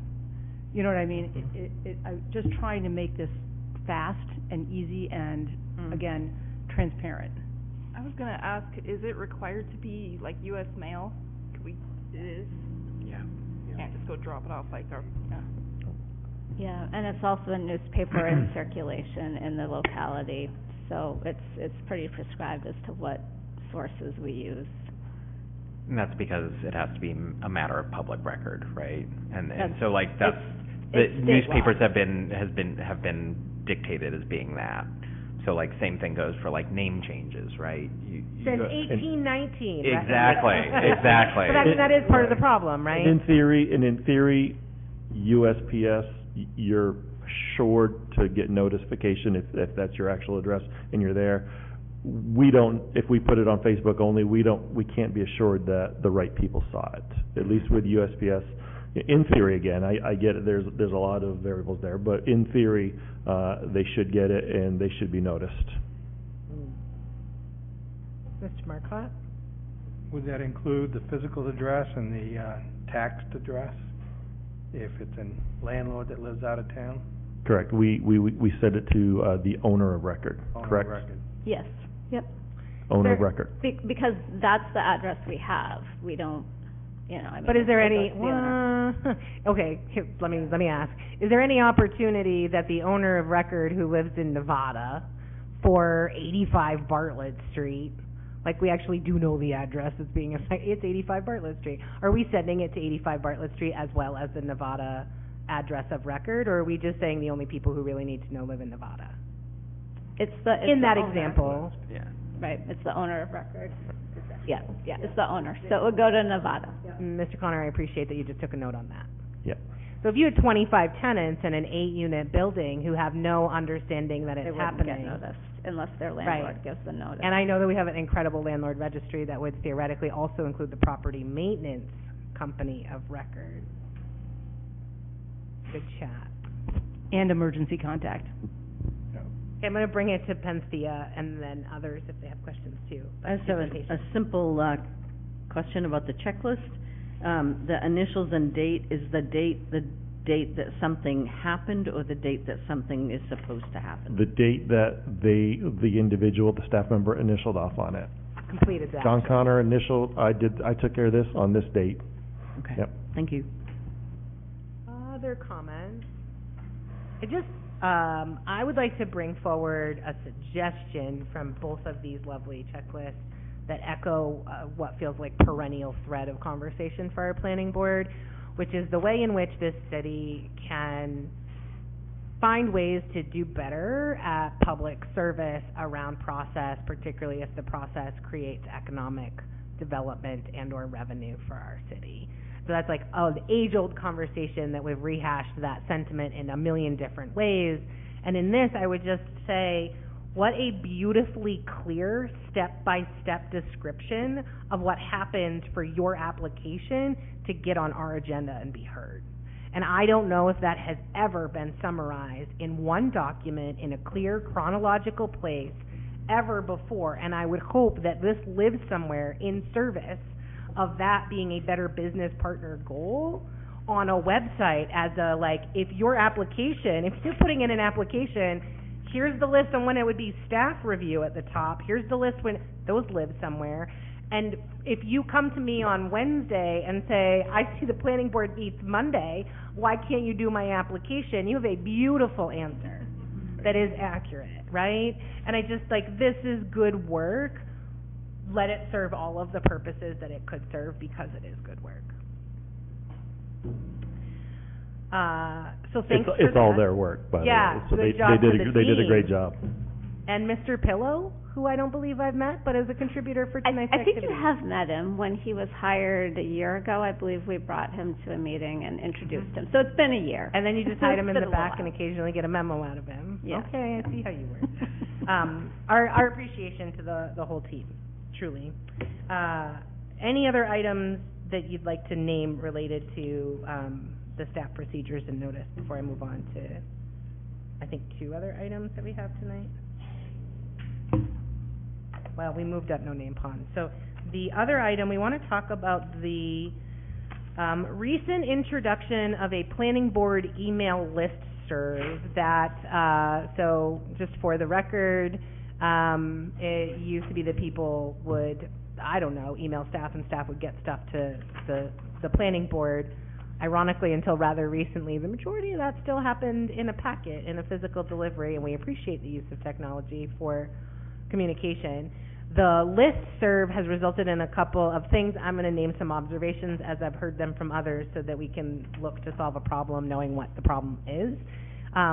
One is anyone can use the listserv, and there's no real filter for that. So, you know, Joe Citizen can find it on the website, and I don't like the way the planning board takes bio break recesses, and we could hear about it, right?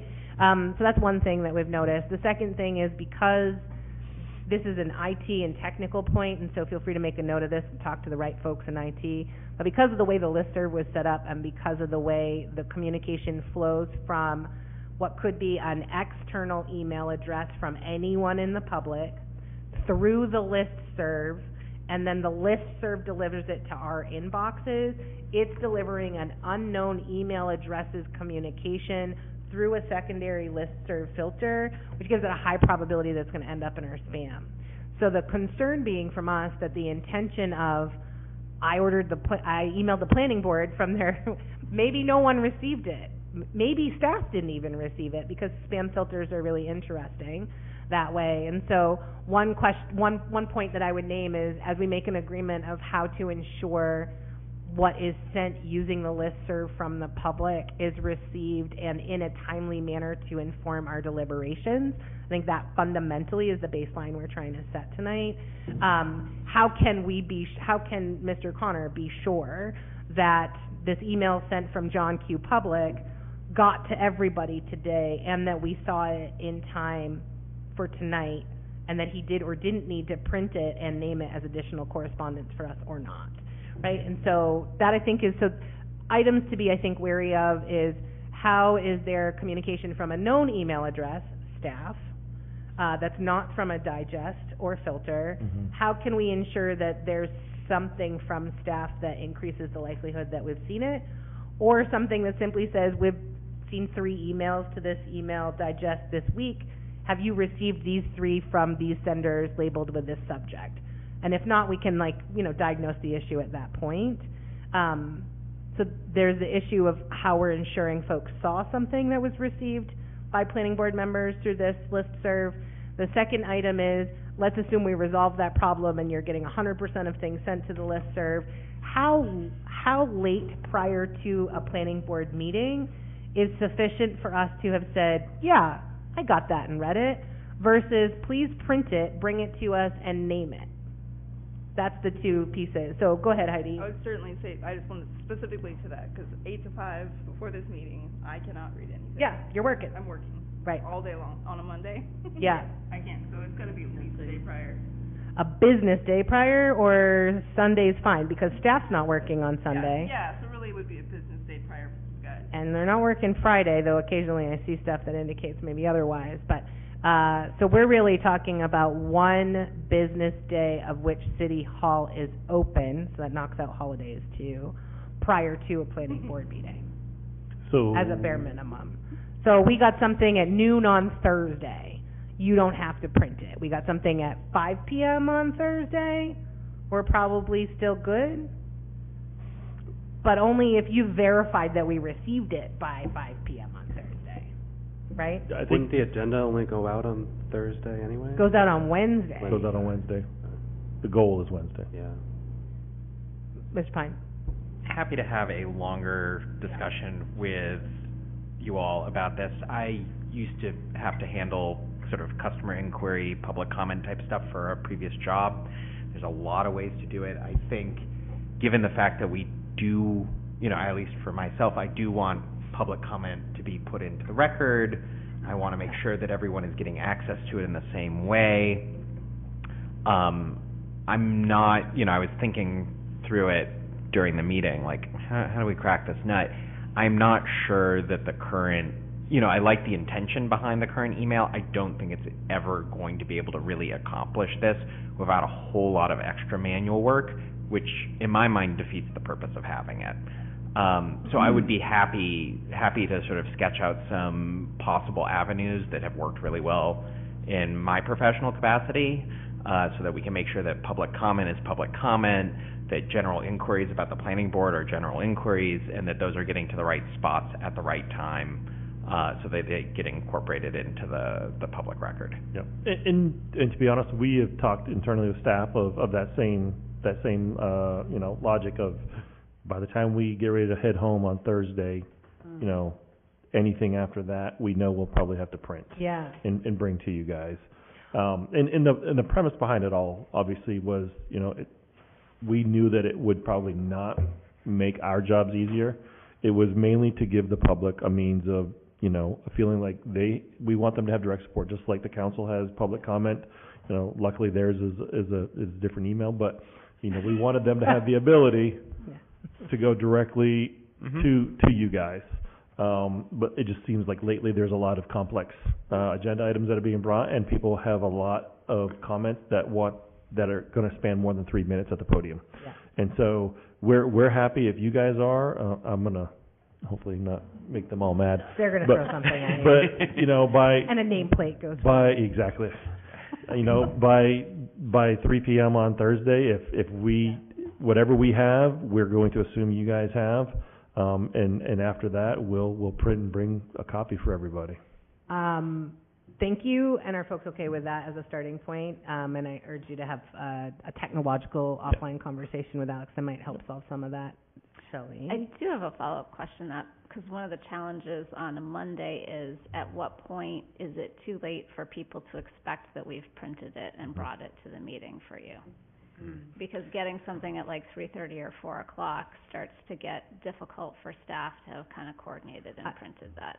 I would offer that you would know the answer to that question, not us, because you know your day on a Monday. Right, so I would also say wherever that email is listed, it should say that. Right. Any emails received after noon on the day of a planning board agenda should be considered not received by staff or the planning board in a way to impact the agenda item. I almost might suggest that you say any emails received by noon on Monday will be presented at the, so that folks know where that can happen. Yeah. Makes it kind of positive versus negative, like. Sure. Either way, it should be clear. Any comments submitted after noon should be presented by the in person at public comment. At the public meeting, you know, there's no. Yeah, I think that'll be important. Yeah, because even just receiving it by noon isn't really enough. Like this no-name pond thing, this was multiple, so even if I get it, I can't read it and digest it. You know what I mean? So, and I really do, to your point, to everybody's point, public comment is huge. We definitely want to get it, so any way we can collaborate to make it more effective. Yeah, again, not going to try and get too far into the tech stuff, but we've just a little bit of extra, maybe a form instead of an email address. I think we could have a much better resident experience, and we could have, just a much, less work for you all, better experience for them. We get the information we need. Comes consistently from one email. Yeah, everything's consistent. We don't have the spam problem. And, I think we also avoid, one of the problems with email addresses is that then you end up with people who are just like, I'm gonna send it to every city email address, right? And so we get stuck on, it hasn't happened yet, but it will. Give it time. We'll get stuck on some thread about nothing planning board related. So a couple other things that feel really important to name and are related. One is, one of the folks who were here in public comment yesterday said very clearly, I'm sorry, I know that came late. I only got it on Thursday, right? And that's like their ability to put together materials and public comment referring to an agenda item going out is all like you start the clock at the time the public gets the notification that there's an agenda and to review it. And that is inherently always going to be an issue unless and I'm not proposing that we elongate the timeline longer. I think that's always the issue. I just want to name that I think we can't solve all of the problems. So finding a tech solution that solves some of that timeliness inherently is because she worked all weekend to get us some public comment by 3:30 today and felt bad about it. And I don't know that she could have done any better than we could have to have not been able to read it after 3:30 today anyway. I would say the other thing that feels really important, and it's been a while since we've promoted this on the board, I think that everybody has been registered for the Maine Municipal Association's emails as soon as you join the planning board, and so if you've started to receive those, please do review them. It is a statewide association for municipalities and folks who serve municipalities, and that's like us. And there's a good training on the Freedom of Information Act. But what I don't know that there is, and I think that we have not been trained on when not to respond. And luckily, members of this board have so far had good intuition about when not to take an action, meet a request received through. And so, for example, I've had a request to meet with somebody from the public who wanted to talk about it, and the inherent every fiber in my being wanted to be like, of course I'll take time to hear your concerns, which is not okay, right? And so I think it would be helpful to maybe have some agreements that the staff recommendations that the staff proposes, that is a training, it can be a workshop, it can be outside of or not, you follow the law. Has all of the board members been to the MMA, I doubt it. Planning Board and Board of Appeals training? I have. You have? I'm going Thursday. Probably 10 years ago. You two have. And so if the board members would like to get that training again, we'll find out when the next one, I think the next one's through Zoom, right? Yeah, it's on Thursday. Yeah, I'm sorry, I feel bad. It's much better in person. Yeah. So you can really I meet lucked them out, on- it was at the Green Ladle when I took it. Oh, It was so nice yeah. and local, Yeah. yeah. So we'll look at the schedule from MMA. We'll find out when they are scheduled and try to Yeah, put and that out I'm to you not guys. sure that deals with how to respond or not, or when to press When I went, inquiries. I think it does. they'll ask you, some people ask the question when I went, and so the attorney with MMA will kind of help guide that discussion. That's so awesome. I'm still encouraging you to share an FAQ or outline for this board that doesn't rely, not just for our newbies. It sounds like you guys are in tune and getting your training. But just in general, like here's some agreements on how we will or won't use it, so that we're clear and that you make that part of the introduction to the board for Yeah. new folks now that you have this, like, there are new technologies, there will be great ways to use it, and maybe we'll add some social media notifications or a social media group or tag. Who knows where the future will take us, but now's the time to be thinking about how we manage those technologies as well as... I hear a death by PowerPoint in the making. Yeah, I think that's the thing to be aware of. Mr. Pine? Yeah, just really quick. I feel like this is a really big opportunity for process improvement. Is there someone at the municipal association that we could contact to see if they have an FAQ, and if they don't, encourage them to make one? Because I'm sure other planning Yeah. boards are going to have this problem. So, like, you know, let's not just solve our problem. Let's try to make this better for everyone here. Totally. We'll check. We can look into it and find Yeah. it. Yep. Because, like, if they haven't thought about this, they really ought to. Good? Yep, I do have another piece of business. Is there other business? Yes. Yes, and I'm sorry for the late hour, but I would love to figure out how and when we could have some sort of a workshop around property acquisition and disposition, and how we can be better informed to make better decisions when these things come before us. Because we've had a couple instances lately where we're asked to make a recommendation with no data. And so I don't want to get into it right now. Happy to write an email with some of my thoughts, but I'm not sure the right vehicle for us having a conversation that would yield potential changes to the process. And I would second that. I'd like to see that as well. And I think, you know, just to make it clear, I would want to see it about, you know, there are specific properties that have, you know, it's not like every property, you know, I think sometimes we receive perfectly fine information on a property. It's a lot. It was acquired through taxes. You know, it's very clean cut. There's enough information there. When it's, you know, higher value properties, this is on a very, you know, visible street corner. This is within city property. This is a very unique building. Like, figuring out a way to make sure that, yeah, we're getting the information we need that meets the higher standard of what those properties need for their decision. So would a workshop prior to the actual meeting for disposition? That could be one way to do it.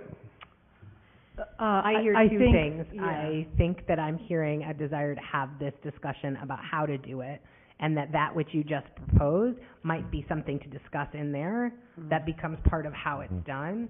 But I think those are two separate things. And what I'm hearing tonight, seconded, is that we put time aside in a future agenda to, I think I heard a couple things and I'm throwing in my own, where we understand better the nature of how the city educates the planning board on properties being held, what purpose they're being held for, and how we consider, and we could have some dialogue and have some discussion about the criteria of which meets a higher standard and what additional information would be seeking when that criteria is met. So I think that's part of what we're looking to co-create in a dialogue together. That's what I think I heard.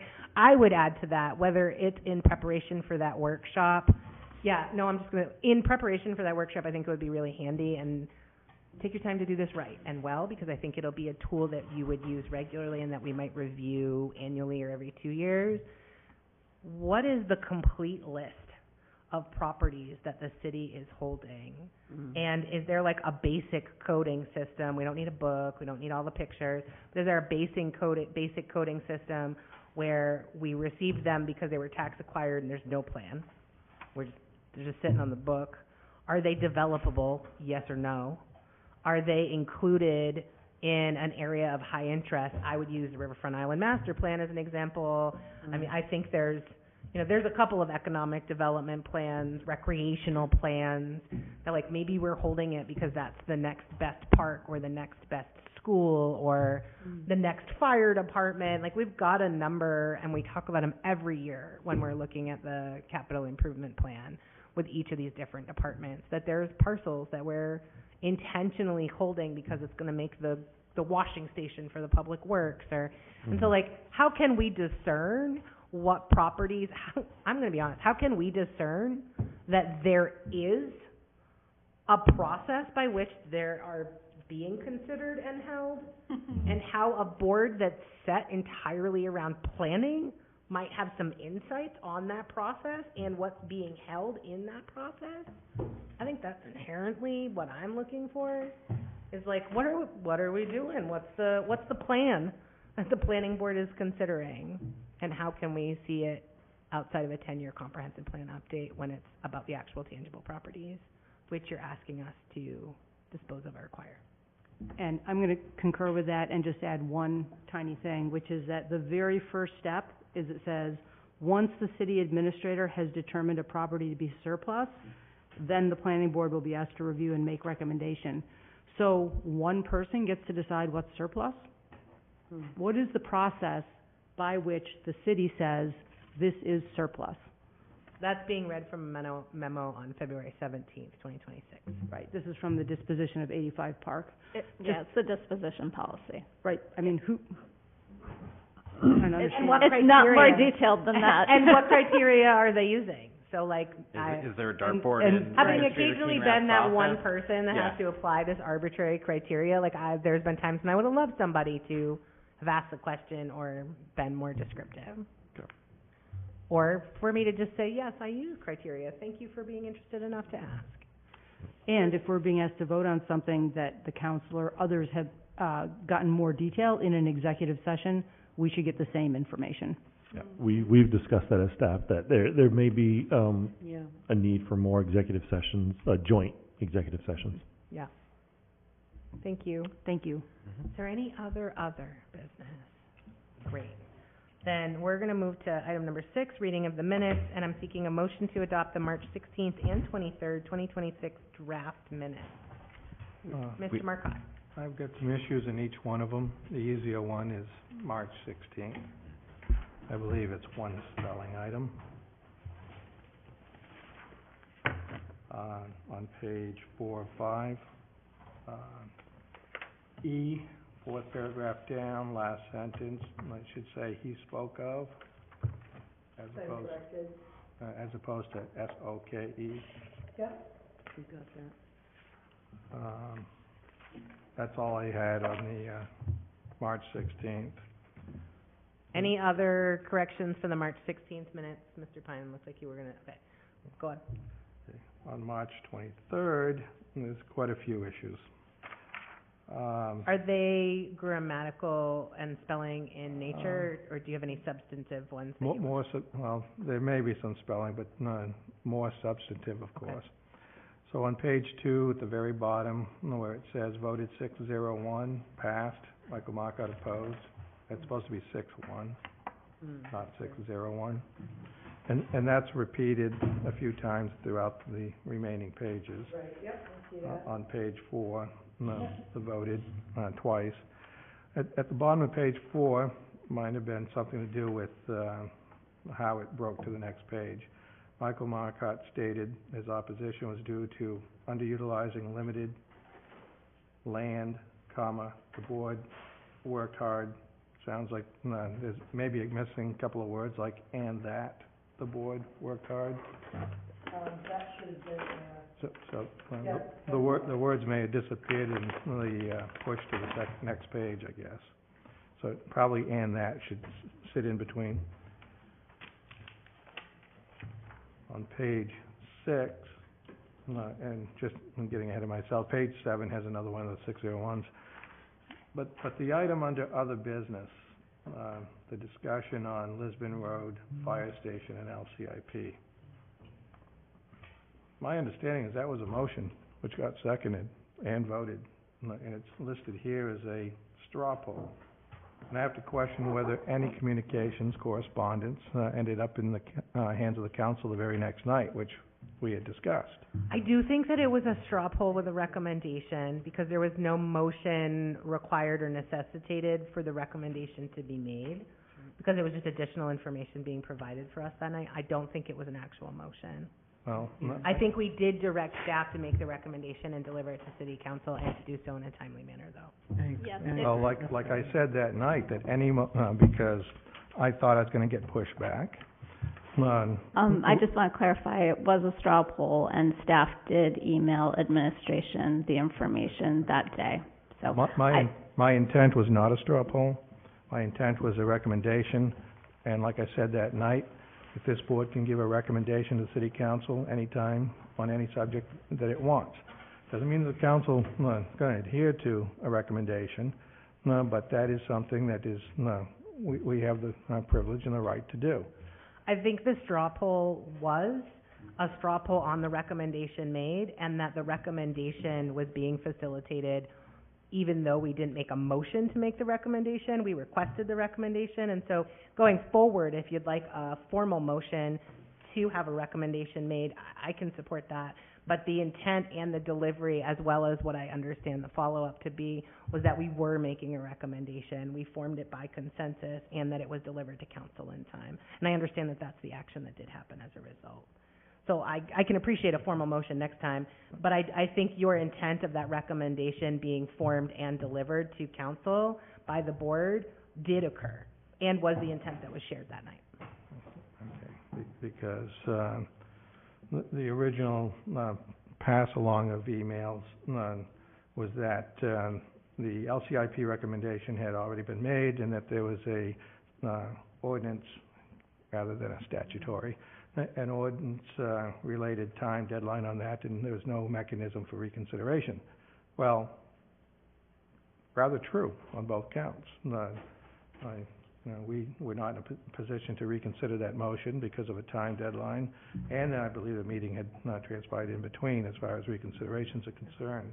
But at any time, we can make a motion, and a recommendation to council, which can be formed in an official motion, second, and a vote, on a topic of interest to us that did not actually come as a request from council. I agree with you. I think we're all in agreement that we understand that to be true, and that we could do that in the future. I think that night, we didn't feel that it was necessary to ensure the actual result occurred, which was that the recommendation was heard by council in a timely manner. And so, yes, and. My memory, and I didn't go back to watch the tape. I can't stand watching those tapes to begin with, but, I remember you made the motion, which, I was sitting there and thinking, wow, that's even stronger than I would have. So I just said, okay, I'll go with it, and. I think I used language, but I think it was, we'd like to make a recommendation that yada, yada, yada, and can we take a straw poll in agreement? And so we still did a roll, but I don't think it was a formal motion. And not because we don't think we don't have the authority, or that we need something prompted by council for us to make a formal recommendation by motion, but simply because we had faith that staff would deliver it and that it would be heard. In the future, I think, it should be in the form of an official recommendation, and a vote, and passed on to council in a communication, that, constitutes such. And I hear you volunteering to make those formal motions in the future. Well, hopefully I won't have to make any more, but, Agreed on both accounts. on that particular case, and you know that I initially voted, in the opposite, and I'm still having serious heartburn over a $34 million, borrowing, where 17 million of it was 3 items, that being one of. Yeah. And I thought we could wait another year. Who knows, maybe that's what the council ends up doing anyway, as far as when the borrowing actually happens. But, we can't be continuing to borrow in the same clip we have for the last, 17 years that I'm familiar with. Thanks. For Linda's record's sake, it sounds like we did clarify, and we were sure that it was a straw poll, and so that is not one of the amendments that we'd be looking for as we approve the minutes. I can make revisions to those minutes. We'll bring them back at the next meeting. Okay, can we, We could do the 16th with the, add the P and spoke, as Lucy pointed out as well, and we can take care of that if you want. thanks. Are folks okay with that? Great, so then we'll be looking for a motion to approve the March 16th minutes with the amendments that have been made. So motioned?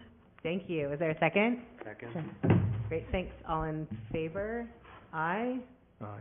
Yeah, excellent. That was a unanimous. We'll see the March 23rd minutes at our next meeting. Move to adjourn? Second? Yeah. All in favor? Yeah. Thanks.